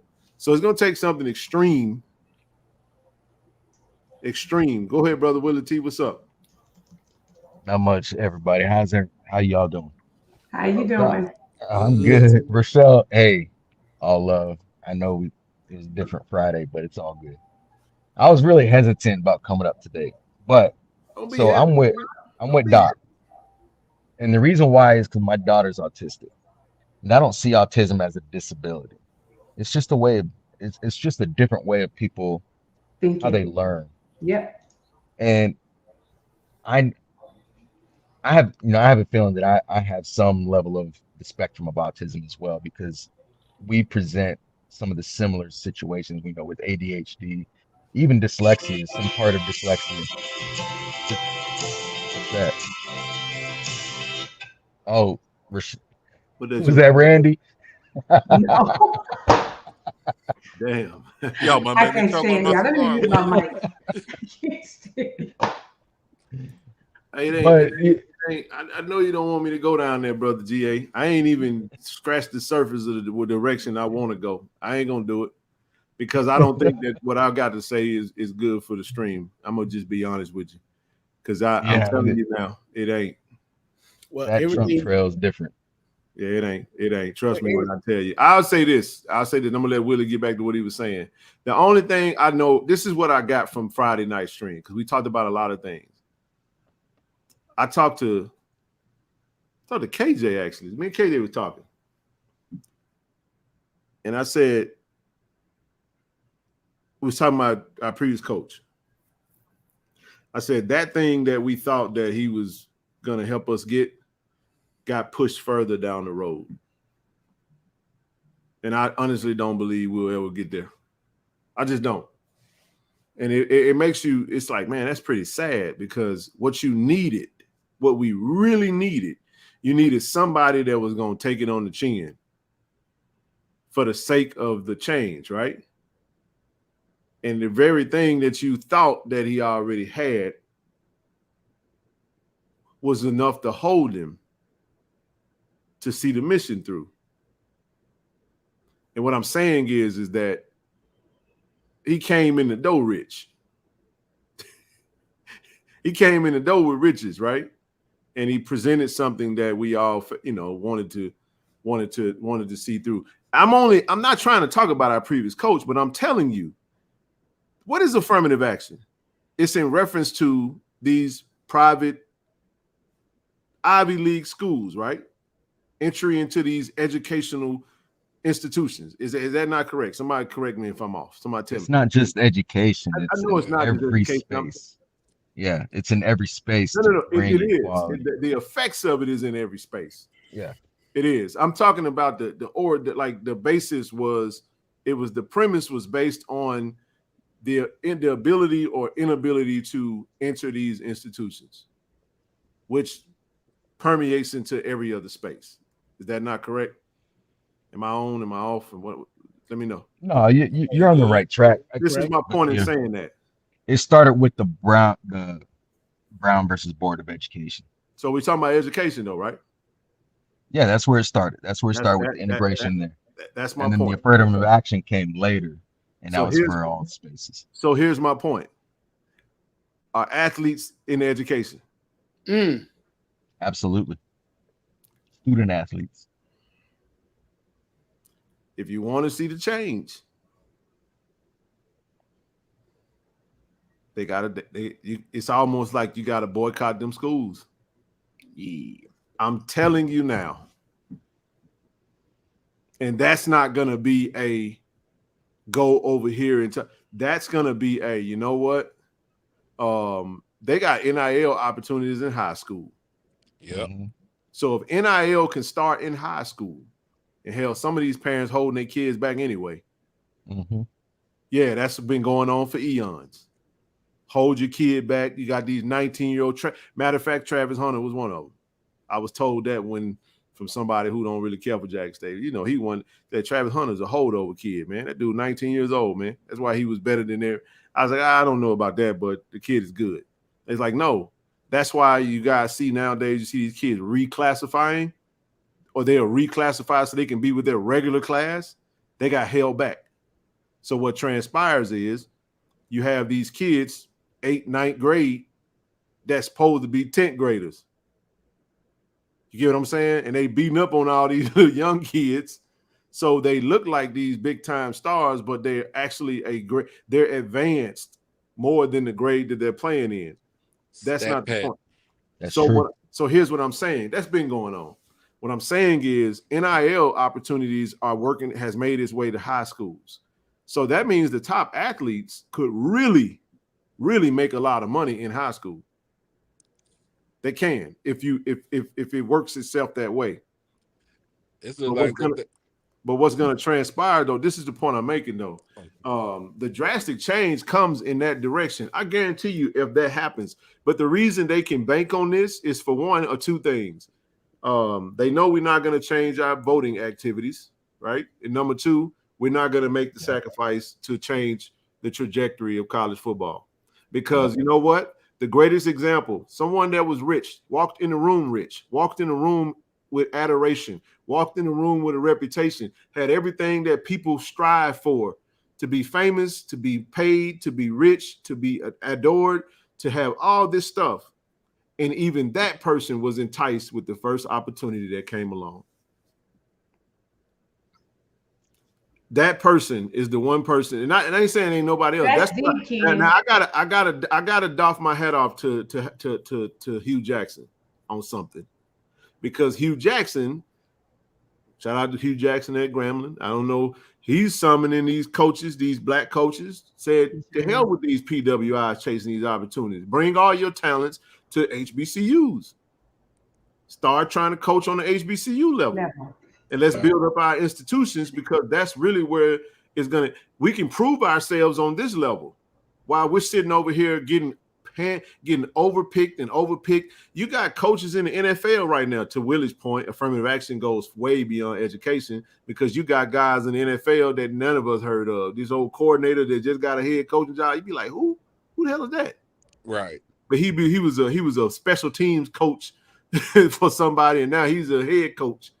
And then you got guys who have put time and skin in the game, and But Ken, I think what you said, and I think it may have went over a lot of people's heads, but what you said was so prevalent, is that if a person that got money won't stay, how these poor kids that don't have nothing gonna stay?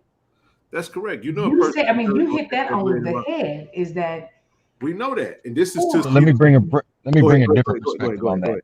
Go ahead. So you got a guy with money who won't stay, but that guy with money is all about that guy. Look at Eddie George, Tennessee State. Yep. He's a guy with money. He's a businessman. Yep. He's been there. He's not all in everybody's videos. He's not a threat. Hugh Jackson's somewhere in the middle. But Willie, he's not a threat. No, he's not a threat, but he's a big name who made a name for himself. He should. True, but he's not flashy. I can't remember if he's a Hall of Famer, but he should. No, he's not. He should. It's not the Hall of Famer, but Willie, it's the kids right now. What they want is instant gratification. Exactly. They want it now. See, this man was amazing, man. And listen, he never stepped foot in anybody's house, and he had folks saying, you know what, I ain't worried about no NIL. I want to play for him. Now, granted, there's only one him. I understand that, but man, I just and even when you go back and look at it, it still isn't a perfect example. So don't nobody. The point I'm trying to make, you got to take the crux of what we're trying to say, and it's not a knock on. It's really just highlights the fact that how far off we are away from that idea of thinking that that's the case. It's almost gonna have to take something major to happen in the world that's gonna prick the parents, that make the parents say, you know what, that money might be cool, but nah, we good. You know what I'm saying? That's going over here. That's the thing right there, Ken. It ain't so in that instance, you're right, bro. It ain't so it ain't just on him. I'm just saying he introduced the idea, because had he not introduced the idea, we would have just been like, I wouldn't say he introduced the idea. I think he fanned that flame. No. I'm saying the idea of it, of us really believing that it could happen. Yes. Mm-hmm. So many people weren't thinking that. Like, this is let's rewind it and start it over. If he comes in and says, man, we're gonna be smart, tough, fast, and disciplined, we're gonna win. If he would have had just said that and he had the success of the first year, we would have all been like, man, you think he gonna stay after year one? Because we'd have been like, man, he did so well, they're gonna try to come snatch him up. Then we get a second year, and then he leave. If he leave and he never said any of that, the majority of us are probably gonna be Colorado fans, just because we'd have been like, man, we love the dude, and hey, we hate to see him go, but we appreciate you, coach. We would have. Now, with that being said, yeah, I don't know what the hell that was, Carl. I heard something. I'm just like, he's like, y'all ever? I saw you looking around. Man, no. I've actually been through a couple of them so far, man, and it's it's different, man. It's different. I woke up one in the morning, and I'm just like the house. I was like, what the? That's a. Let me tell you something, man. I'm from the South. I'm from Jackson, Mississippi. That's a different kind of fear, bro. Bro, I remember that when I was out, man. That's a different kind of fear, man. I ain't like the you know what I'm saying, when you experience the ground move up under your feet, Yeah, boy, it's you a ain't different used feeling, to bro. that. So no, I've been through two. So I took my daughter to her homecoming game. And I was standing on the fence, just kind of watching the high school play. I'm like, man, this is some pretty good football. And you never just felt just unsettled, just like, yep. I just felt awesome, man. I'm finna go to the car, man. Let me just go sit down. I just felt off, like, man, what in the world? Just felt like the world was just moving. I said, maybe I'm tripping, you know? And I went to my car and sat down, and I'm watching these. I just said, look, when you get done, just call me. I'll come get you. I'm chilling. I'm gonna go get on the phone. People walk past my car. As they're walking past my car went to shaking like went over like a little, you know what I'm saying? You know how you go over a highway and it goes, you know, had that little shake to it. And I'm like, wait a minute. Like the car is not on. I'm still. Why the hell is this shaking? Like I'm still trying to process it. And as I'm saying that, one of my Bible class members that lives in Inglewood texts me. Wood? I'm an hour away from Inglewood. That was the aftershock of what happened all the way in the LA area. Wow. It's like, you felt it like earthquake. I'm texting. I said, that's what that was. I was trying to figure out why I couldn't. I'm telling you, man, it's just it was a 3-point something, and it'll shake you. Rochelle, what year did you get to California? Huh? The one that took the bridge out, I was in the 7.9 one. Okay, so that was the World Series one. Yeah. Let me tell you something. I'm gonna say this. You remember the Joshua Tree? I'm gonna say this in front of all 367 folks of y'all. If I'm in a 7.9, I'm gonna be back in the South. But you want to hear something funny, Ken? I'm moving. Listen, no, this is what's funny. I live in Hunters Point. Hunters Point is the quote unquote back then the black people's area, but it's built on solid rock. Yes. So when I got home, I'm thinking everything is messed up. When I tell you nothing had fell off the walls, nothing had done anything. Everybody, Hunters Point, which is the black folks area, had absolutely no damage, but the bridge broke, right?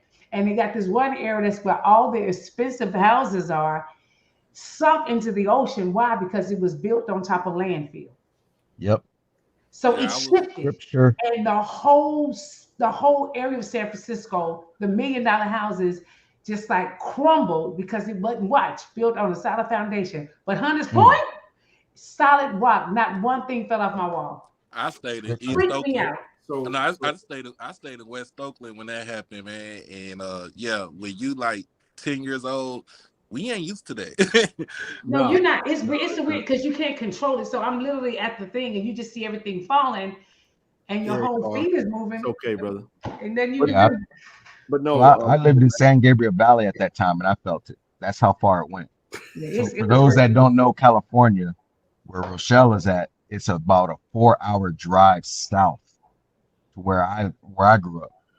Now you probably remember Joshua Tree earthquake. Yeah. Yeah. Rochelle, you remember that one? I remember all of them. I've been here for 30 years. That was a 7.0. I slept through that in a bunk bed. I sleep through them all. I'll be feeling nothing. Hey, can I ask you a question? Yes, sir. Go ahead. All right. So I just read in the comment when someone said Cincinnati quarterback Joe Burrow will he held back. I never heard that until you just said that, and now I think about it. It makes sense. It's a very, very, very common practice. Yep. Usually, who was that quarterback from Georgia a couple years ago? Just Valdosta. From Valdosta. Georgia, Valdosta, is that he was held back too?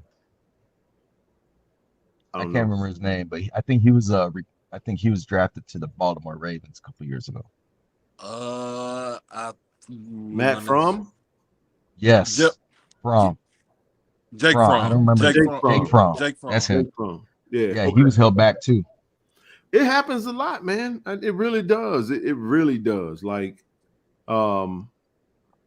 it's just a different time. I mean, it ain't. It's not something that's going on just in this area. It's been going on for quite a while, Toronto. Yeah, it's not popular in the South in Texas. Oh wow. Yeah, it's an interesting practice. I mean, you could definitely, especially with NIL now. I mean, you can literally, if you do it right, it'll work. But you have my my buddy I was talking to, his son plays ball in Texas, and he's actually ahead of his class, and he's young, man. He's going into high school as a 13-year-old. He'll be 14 in the middle of the school year, but still getting buckets, you know. So at the end of the day, it is what it is, but it's definitely a common practice, though. Well, you was Here's another clue. Another clue is if they come out of a school with the word academy at the end, they were held back. Yeah, they can go. Should have been a freshman in college, but they Yeah. get another year of senior year. You can easily go to a one of these prep schools or something and just, you know what I mean? As in an IMG academy. Yeah, you can exactly. easily. You come out that Exactly. thing. The you come out IMG that is the thing, most popular voice deeper than Trent. got a beard like me. Yeah, man.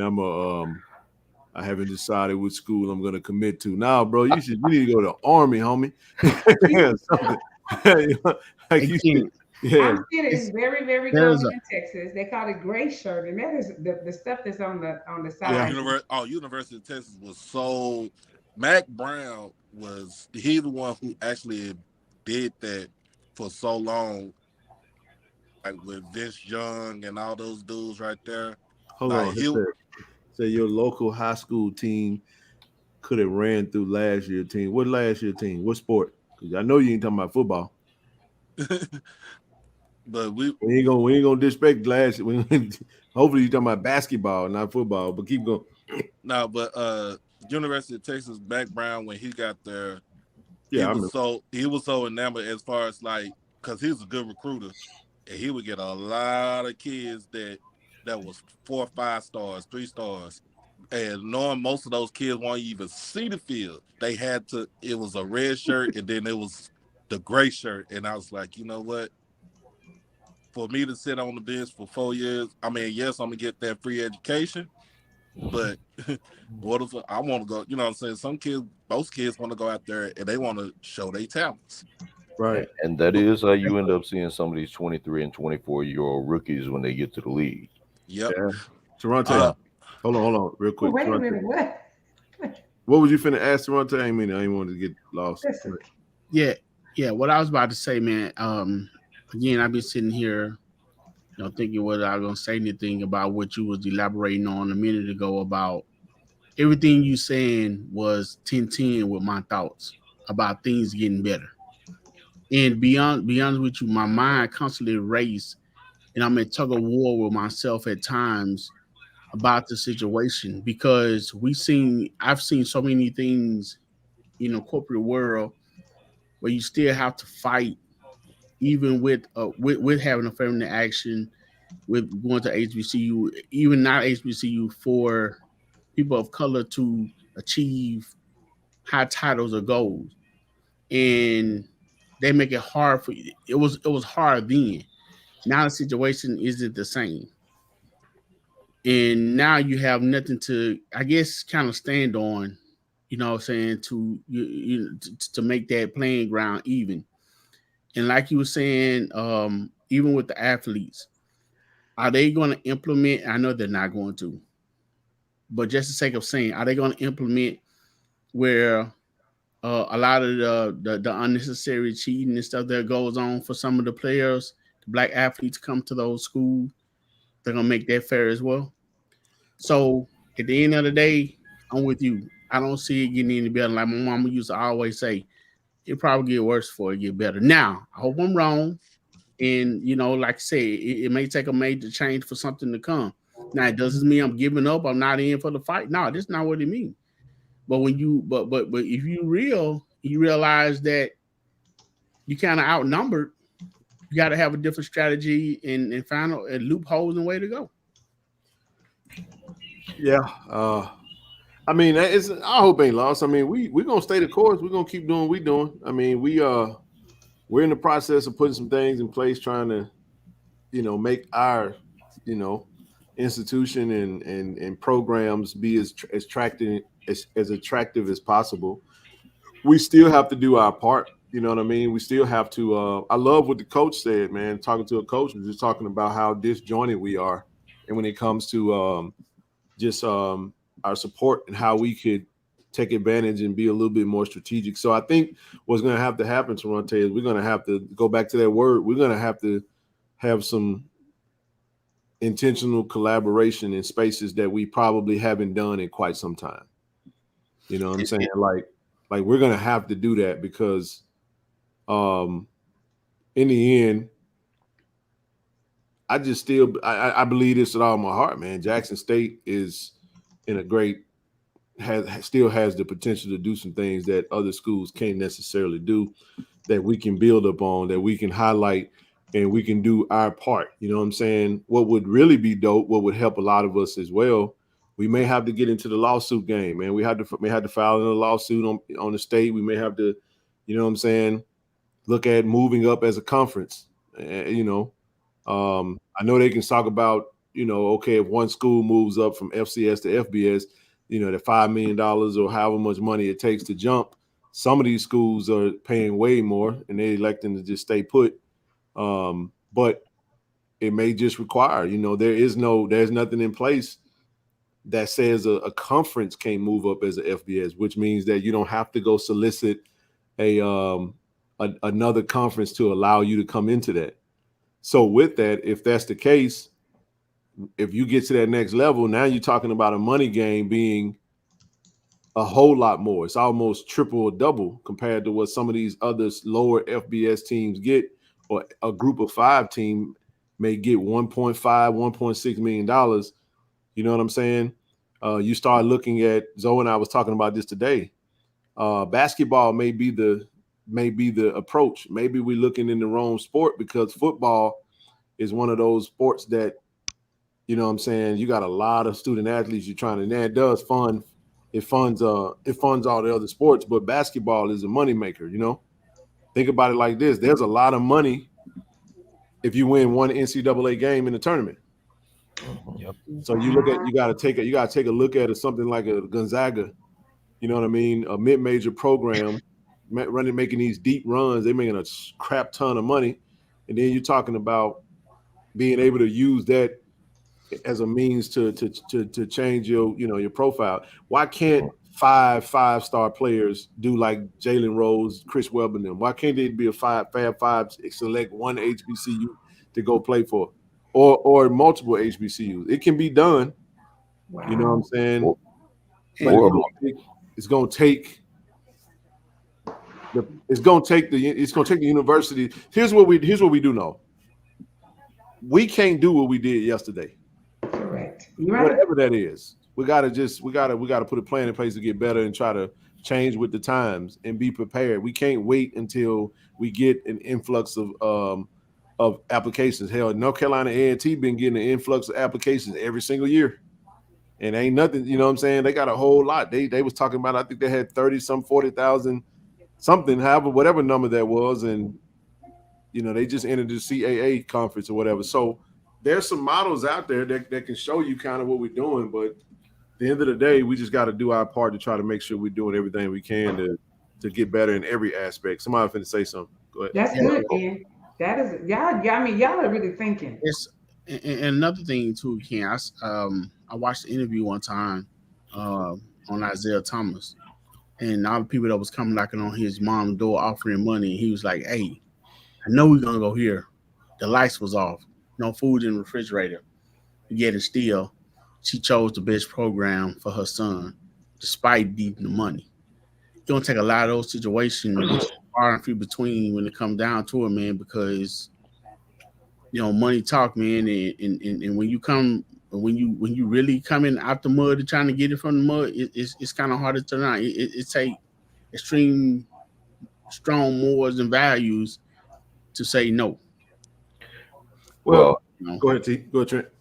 Well, I was going to say, first of all, one of the things that we've done well, both with Coach Prime and apparently after he's also announced that he's leaving, we've done a very good job with the transfer athlete, James Houston being example A, but also, Aubrey Miller, who transferred here from Missouri, and was very outspoken about his Jackson State experience as well as HBCU experience, Yes. and encourage people, hey, come play for your people. And I think that, we have some people who come in, some very highly sought after recruits. And I think that we need to concentrate, at least in part, on making sure that we do that well, because, you have a lot of people who are going to go to the Alabamas or some of these other, Power Five programs and discover that it is a numbers game and they're the odd man out, but they're still very talented. And we need to, at least concentrate in part on being able to bring those people in. And if you do that well, we've never in our history tried to be a a school that was ever going to compete for the national championship in the way that Alabama or Clemson or those schools are competing for it. And we've really never put a lot of stock, even when we were 1AA, in competing for that. We would go to the playoffs, but we really never put a lot of stock in that. And there's no pathway in football for a national Right. championship versus basketball. Like, just to throw this in there, and I'm gonna let you finish. Our men's basketball program can actually win the NCAA national tournament, like national championship. Yeah. I don't give a damn how good we are in football. We can Baseball never, too. ever It's in not gonna baseball, happen. without question. Yeah, I was gonna say men's basketball, women's basketball, baseball. We're Women's D1 in soccer. every sport Wow. except football. Well, we are D1, but we're Division 1 AA. Right. Which means with FCS, Football Championship Series, which means that we're never going to ever compete for an FBS championship, Which is fine. Which is fine, right? Which is actually fine, because one thing that Coach Brown pointed out, we make more money competing for the Celebration Bowl anyway, But to kind of move everything to raise a couple of points, Rochelle said something with regard back to the affirmative action discussion. Yep. With regard to how this is going to affect our black schools. And one of the ways, I was reading an article in New York Times yesterday, you take something like Meharry Medical School or Morehouse Medical School, that's going to be where you may see white students trying to sue, saying that they were quote unquote better qualified or whatever. But, they would then be trying to find and make a place for themselves in schools that were created and whose historical mission has been the education of black doctors. But now, with the affirmative action ruling, and you're going to see, if you haven't already seen, a bunch of non-black students, because Meharry, as I read, had 8,000 applications for 110 spots. Wow. And that was Jesus. prior to this ruling ever coming down. So now you're talking about a school that has the capacity for 110 spots per class, getting sued, and possibly getting sued because you have people are saying, hey, we got better grades and we got higher test scores and so forth, and yet we're not being selected. But the historical mission of the school was never the education of non-black people. Wow. What about? Let me ask you this question. And this is this conversation can go on for days. Yes, it can. Like there's too many directions to go. Huh? There's too many directions to go. It is. It is. It's fun to me though, because It's I'm delving into something to where I'm like, that's where things like trade school comes into play. When I went to Raymond High, we had trade school, Ken. I'm going there now. Trade school's still around, but here's the bigger picture. There's no affirmative action when it comes to athletics. It's everything outside of athletics. I know, which is why the athletics is, but are we winning the athletic battle though? This NIL thing, man, changed the game for us. As long as, because this is like the beginning of it. When you introduce NIL and you say, okay, theoretically, you make it to where kids can make money. Well, it's only going to create a bigger gap. I remember when Blue was on here, man. It was talking about the have-nots the gap between the haves and the have-nots is going to be even wider. Yep. Because you can't. So what's going to happen is you see it in the NBA right now. You see guys that are just not very good making $260 million. No, $260 million over 5 years. That's $52 million. And you look. That's the thing with NIL. It's about exposure. Yeah, so it's forcing the most exposure. But now these kids that wasn't getting, like, it's almost like, man, if you can get that kind of money, like, this kid probably ain't going to the NFL at all. So if you can score a cool milli playing college ball, then by all means. However, the point of the matter is that athletic. You're right, Willie. Athletics is where I think that's interesting, y'all. So you can't get sued saying I didn't get a scholarship because I was a wrong color skin, but that's where most of the money is being made. I just thought that was interesting that y'all said that. Well, there's two ways a school make money. The most valuable asset to these colleges are the black athlete. I don't want to hear this notion because in these Power 5 programs, the rosters are 70% African American. Yeah, they are. They are. So, you know what I mean. It is what it is. That's I thought that was interesting. We have historical data that shows. We got a jersey right here of someone that was the equivalent of you're talking about when we go back into the history of these draft classes where you had these HBCU players because that was their only option that they had. We had the best of the best. They wouldn't play us because they knew what time it was. You know what I mean? Yeah. So, but when you go and look at just from a community standpoint, we're so, like I just said, I guess my discouragement comes from the lack of the divisiveness. You know what I mean? It's not a lot of unification when it comes to trying to move anything for the people. It's like, why would I do that? You had that conversation. Somebody's like, nah, I'm just about me and mine. Right. What's that song, that Beyonce song, Me, Myself, and I? Yep. You know what I mean? And that, but that's a sign of the times. It's not uncommon.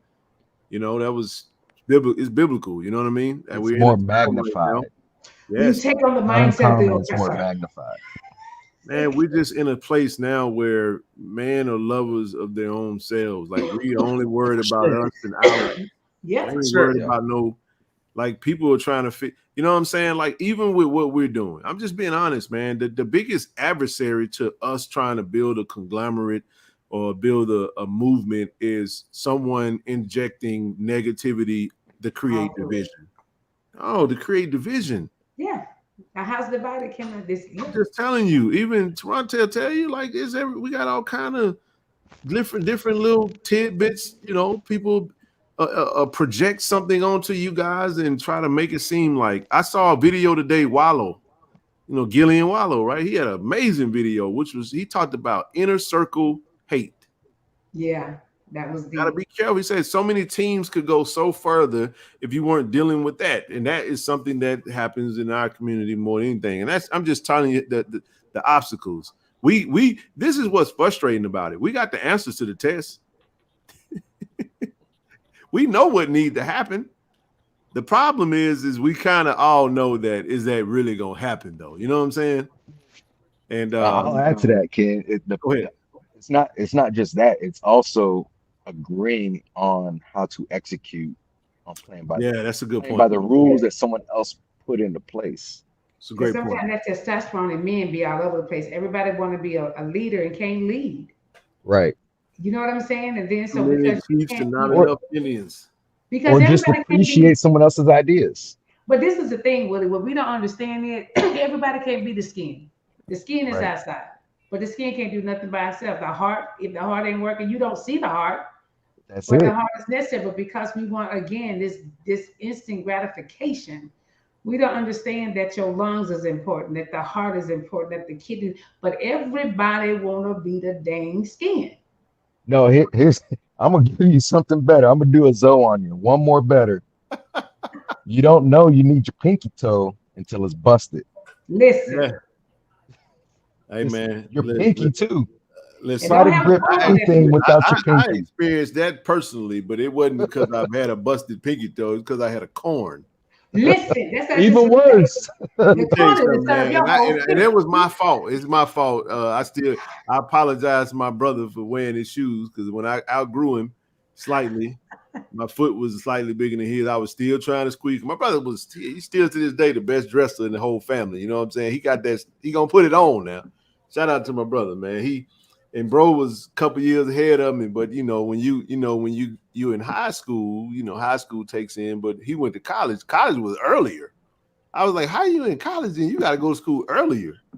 But he had a 7 a.m. So you have a 7 a.m. You got to be out the house by 6 something, right? Unless you're gonna be late. And I was like this, going on and leave so I can go in your closet and wear something. But what happened was I was squeezing in his shoes. So you wearing these little tight shoes to school that don't belong to you. Man, I had that. Woo. You had corns and bunions. Some of the worst pain ever, man. You can't listen. You got a bump, you got a bad toe. That hurt. That over. Really hurt, man. Listen, you can't think straight. Let me tell the women with high heels, I don't care how cute you is. When that little pinky toe get the vibrating. Well, that messed Shaq up. Didn't Shaq have like a big toe problem or something? Like Shaq had it's over 7'2", 7'1", 7'2". Yeah, I think he had a hammer toe. Hammer toe. Yeah, the hammer toe. And then his big toe, it was shifted in. Woo. So, but my point is, he had a bunion and a hammer toe at the same time. I tell you what, I'd rather have that than a turf toe.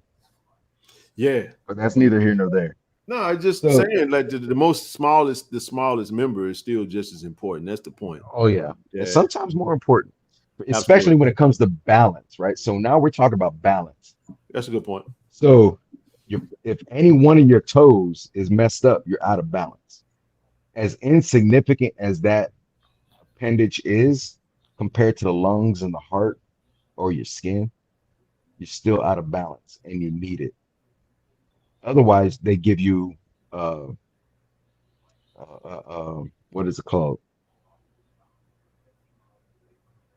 I can't remember. The word just left me. Prosthetic? Yeah, prosthetic. Okay. Yeah. So you get a prosthetic toe, or they move your thumb to your toe, or vice versa. I mean, there's so many different things, right? Hey, this is what did Richard Pryor say? Coach said just give a man a shoe that's a size too small. Yep. That'll reel him all the way in. But Rochelle brought up something earlier. So there's two ways that schools make money. One is sports. Yes. And that's where we have the most effect. But the other is research. And it goes back to the STEM conversation. So we need to get more people in STEM. And that's where, our community is all about the quick riches. Quick riches is in sports and entertainment. But the longevity is in STEM. And that's where we need to generate the interest. I agree. Man, well, go ahead. Yeah, man. I'll say this. I personally think that as a society, as a world, we headed for things that's already been written. That's true. That's true. You know what I'm saying?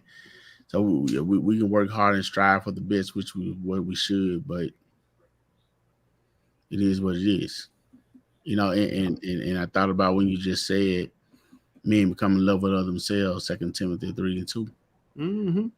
But the thing with this is that, though, there is nothing new under the sun, right? That's scripture. But that's my favorite book. But the thing, too, is that the lesson will keep coming back until we learn the lesson. Now, one thing I can say, just in relationships, for instance, if you keep having bad relationships, you ain't learned the lesson. So this is what I can tell you with us as Black people. We got comfortable because we thought we made it, especially during the time of the 90s.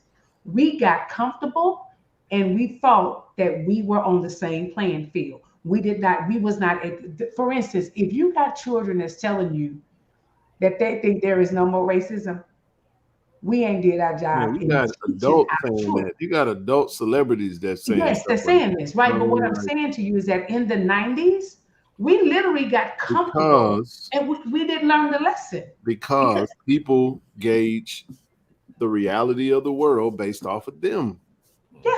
We find I was gonna say, ourselves in look a who they're very interacting with. self-centered society, man, where people think it's this way because of how it affects me. Like I said, today was terrible because things didn't go my way. Or, you know what I mean? Like that's really what they think. And it's really not like that. You know what I mean? And I can think Sometimes the way you see it is the way that it is, because you may, but it ain't like that every time. But Ken, this is the thing, is that back in the day, we didn't have a choice. We needed each other. Before segregation, all we had was each other. And that's why we succeeded the way we did, because we supported our own businesses because we wasn't allowed into their businesses. We had our own Wall Street. Why? Because they wouldn't allow us there. We didn't have an option. So like sometimes I always say this, people can get mad at me, but sometimes segregation to me, I'm gonna leave it, was not necessarily there. Like, why do we have? That's what Banner said. David Banner, he really speaks on that a lot. I didn't know he said it, but I'm just looking at No, he us. does. It was just like I'll tell you exactly what he said in a very short. It was very simple. He said the human brain is I'll hold that. Corey, what's up, man? Yo, I had a quick question for you guys. I'm from Toronto, and what's the best thing you think, guys, that the Raptors need to do for the offseason to get better? I'll tell you what they need to do. Like I was saying,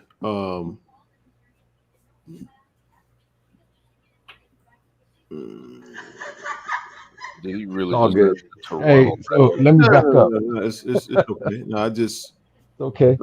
I stay on task. Yeah, I'm gonna silence you. I've been waiting to So no, I think I'm agreeing with him on that, Ken. Is that, because think about it, back in the day, like think about it, they literally boycotted for a year and walked. Like they had the power and they had what was called unity. man just And try we to did join so much again. more than we would ever do now. Hold on just a second. Pause. What's wrong? But I'm finna tell you, ain't nothing wrong. I need to address this. Corey, this is Jackson State Sports Chat. We don't keep up with the Toronto Raptors like that. So yeah, they need to trade. They need to blow up the team. How about that? Trade Pascal Siakam, OG Anunoby, Jakob Poeltl, whatever the name is. Fred VanVleet left, and sell the team. All right. Anyway, back to what we were talking about. Oh, okay. You say he was banned. So you did that, Ken? Did you ban him? You can see that. All right, if you can see it, then ain't nothing need to I'm ask. saying because the way you did it, you just went, hold on for 1 second. Hey, Michelle, it don't take no whole lot of energy. We good. We good. I love Canada, by all due respect, but I'm gonna say it again. Read the room, man. I felt like they were finna be real trollish. Okay, We ain't got no time for that right now, man. You said it so fast I didn't hear. Well, okay, that's because most that people was a little. I ain't got time for that, man. Okay, well, psychedelic, can you come up and explain it? I needed to make sure that the goulash button still worked. I just sometimes think that just like I look at this, right? This is me. Just like it's like I'm not gonna go to nobody who don't want my money. This man really just joined here and asked us about the Toronto Raptors. I think that just hit me. That's that privilege. God. That's that privilege. I can come in here and answer the damn thing. But you know what though? No, that's how it be. I'm serious. You be focused and you try to meditate and you locked in, and then the craziest thought come to mind. Like, why is Kentucky Fried Chicken still open? Like, what the hell does that have to do with anything? You know what I'm saying? It's just a random thought. You know what I mean? I'm just gonna say right now, I'm turning that into a meme, one way or another. What that? The Toronto Raptors. That's gonna be a meme. That's gonna be our new thing. Hey man, somebody ain't talking about nothing. Hey man, I just want to know what Toronto got to do to get better, man. That's that privilege thing. I'm telling you. That man came in and said, "Open up the live chat." Hey, I'm calling him from Toronto, man. Trying to see what the Raptors. Maybe because he saw sports chat, he didn't know what JSU was. Nah, I know. It's and when fine. he said Toronto, I was like, okay, well, we got Jackson State fans all the way in Toronto. That's what I was about to say. Also, but then when he said, when he said Toronto, the Rafters, I was like, oh yeah. I actually thought it was a question toward me. It sounded like he said, I thought he said something about Toronto. Yeah, the Broncos. I thought he said my name wrong. I said, what? Hey, question for Toronto. What do we need to do for the Broncos to improve? I thought he said. I said I would go back and listen to it, but I thought that's what he said. But anyway. Oh my God. I thought he pronounced my name wrong. I ain't know. Hey, but Ken, let me ask the Jackson State question, man. Please do. Recruiting. Yes, sir. Is still in the grind, or they kind of where we need to be? Oh man, we know that closed. We it's never closed until fall camp starts. But I mean, right now we in the building up what we have phase. We pretty much set. We may, if we need to make any changes, it'll be strategic. It won't be anything else. Like, you're always recruiting. That's right.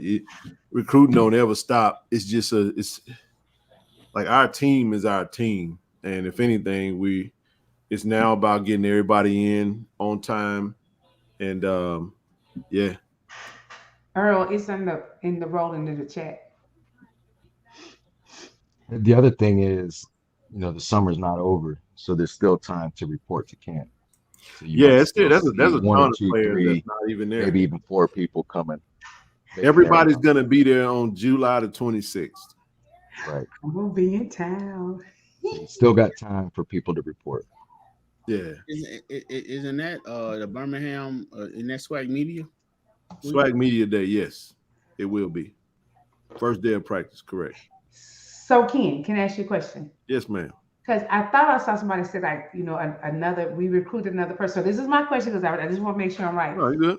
They are in the portal forever, just about to get them, correct? So they still in the portal right now, right? And teams can still last pick count them out? there was like over 6,000 players in the portal. So we can still snatch them out the portal right now. So you just can't 6,000? You can snatch people out of the portal. Yeah, you can grab someone out of the portal whenever. Okay, that's what I wanted, because I kept saying, like, we did. I said, wait a minute, I thought they couldn't. Okay, that's what I was asking. Okay, well, no, they couldn't get any undergrads, like. But graduates can. Grad transfers could transfer out whenever. Oh, thank you. I didn't know that. Yeah, so that's the difference. Is the undergrads can only you get one transfer. Announce that they go into the portal at certain times. Grad transfers can transfer at any time. But once you're in the portal, you can be claimed at any time. But you said it's 6,000, so that means there's 6,000 kids that are gonna be playing football somewhere. It's 6,000 bad decisions. The best thing these kids could have done is do their damnedest to hang on to the scholarships that they had, because a lot of them trying to improve their position and basically jumped into the ether, never to be heard from again. Right, champ. They're gonna find themselves at a school that they would have been, that's probably on a level way lower than where they were, which is fine. You want to go play. But, yeah, because some of these kids are transferred out of Jackson State. I've looked at where they've landed. I'm not gonna call any names, but I've looked at where some of these kids have landed, and I'm thinking to myself, you should have stayed put. In some cases, you were starting or you were getting significant playing time. And I understand the coach that you came here to play for is no longer here, but you're not in Colorado.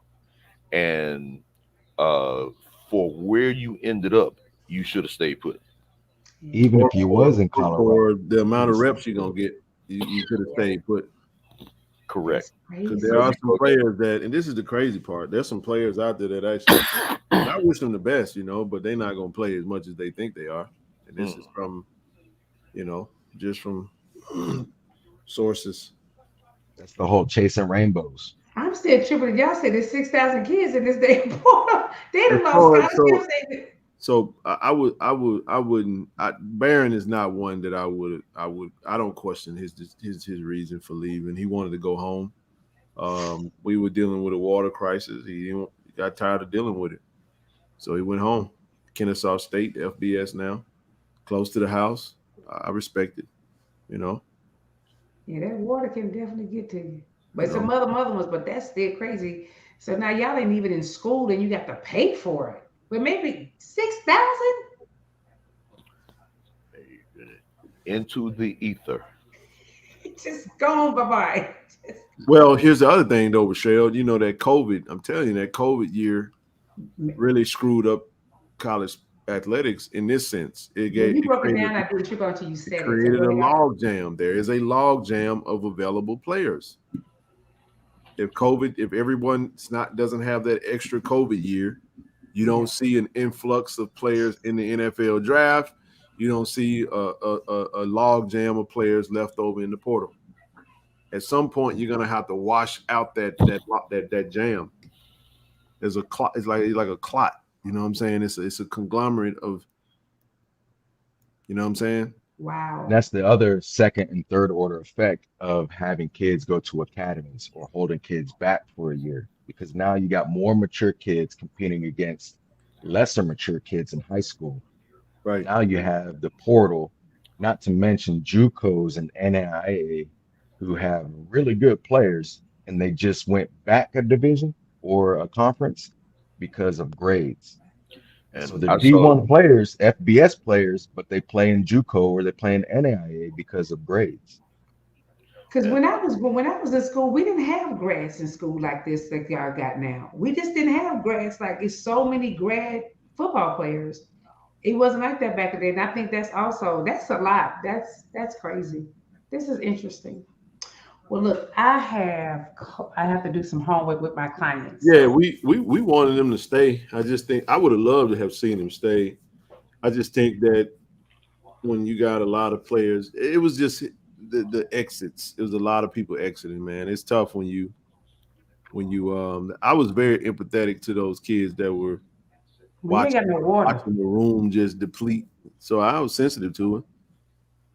The only issues I had was like, if you're gonna go, just go. Don't wait and then go later, or tell everybody you staying and then leave when because you wanted your appetite changed. You know what I'm saying? That's the only thing I had an issue with, but it is what it is. Y'all got some good stuff up in here. Well, listen, y'all beautiful people. Y'all be safe out there in these streets. Don't pop no firecrackers. I'm holding too long. And if you go drink some water in between and get hydrated. So we don't want you falling out because heat stroke is real. So y'all be careful and be good tomorrow. And Lord willing, I'll see y'all tomorrow. I'm gonna be chilling. Me too. Have a good night. Bye. But yeah, go ahead, Terrante. And another thing that I took from the fundraiser, I took many things from the fundraiser. Okay. But one, the thing that you and Zoe had began to talk about is attracting a lot of our former players who had disconnected from the school for whatever reason because they felt they were wrong. And for A.D. Robertson to make that announcement and for us to push out to try to make that movement again, I think that would be a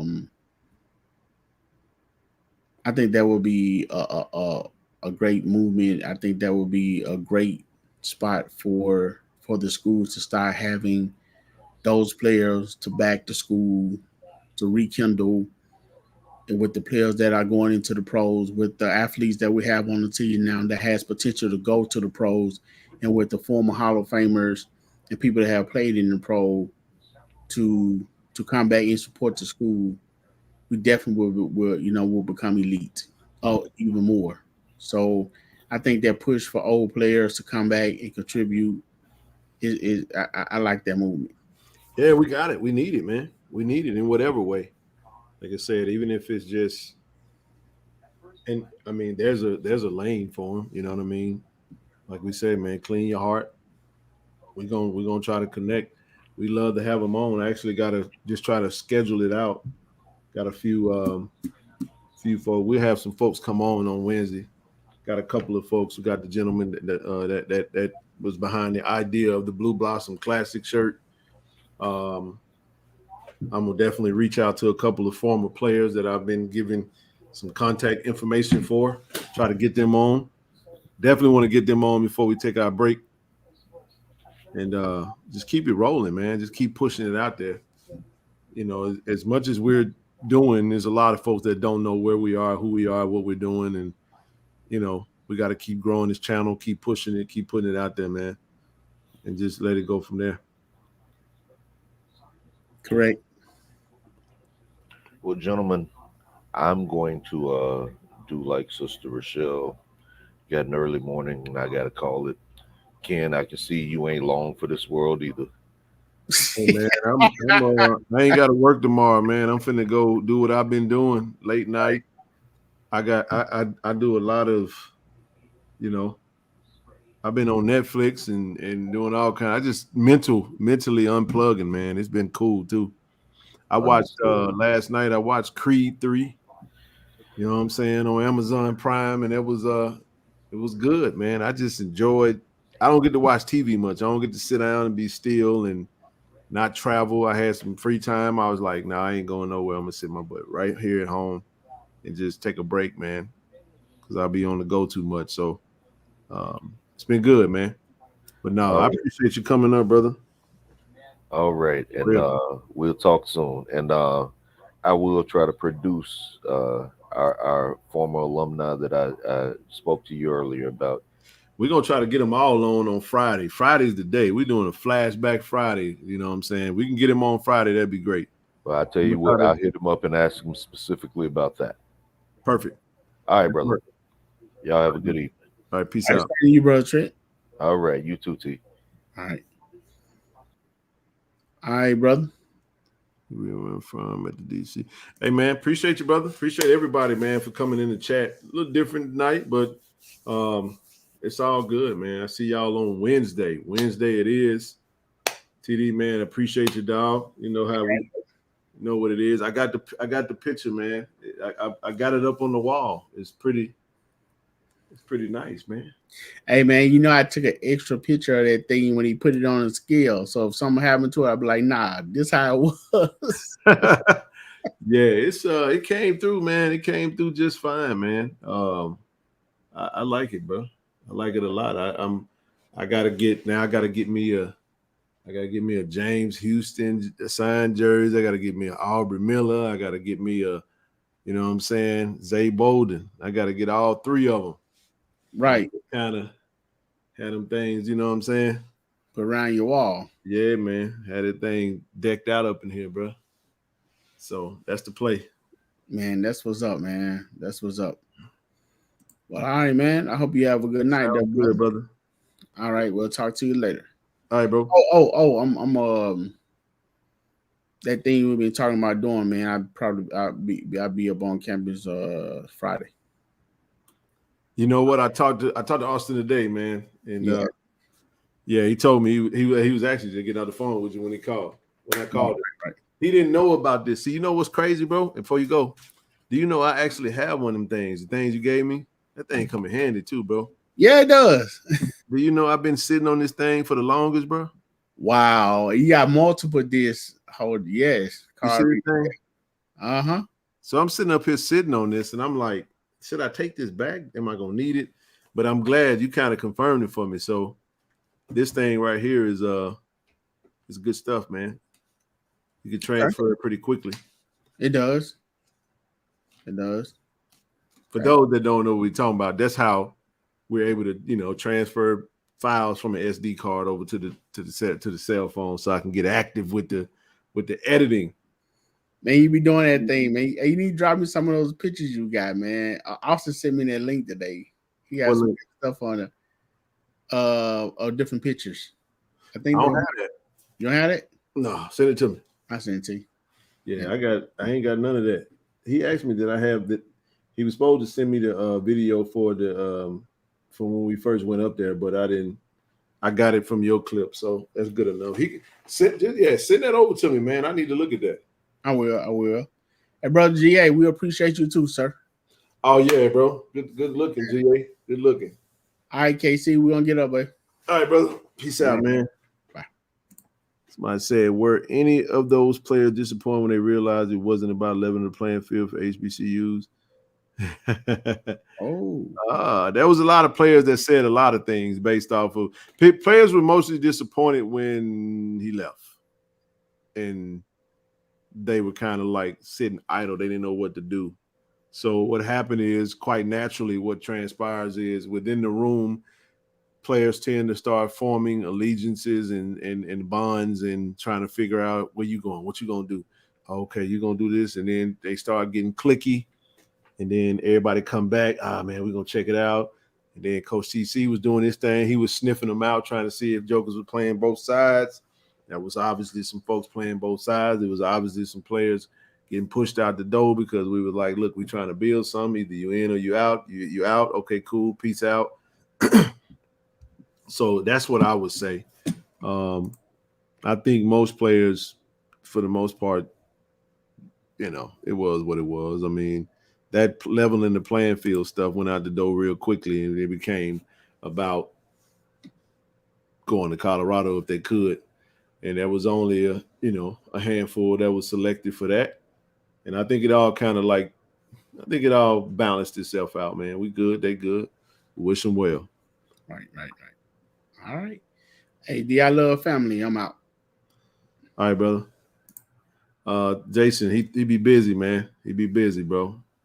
I'll be talking to him. Matter of fact, I talked to him today about you, man. Appreciate the track.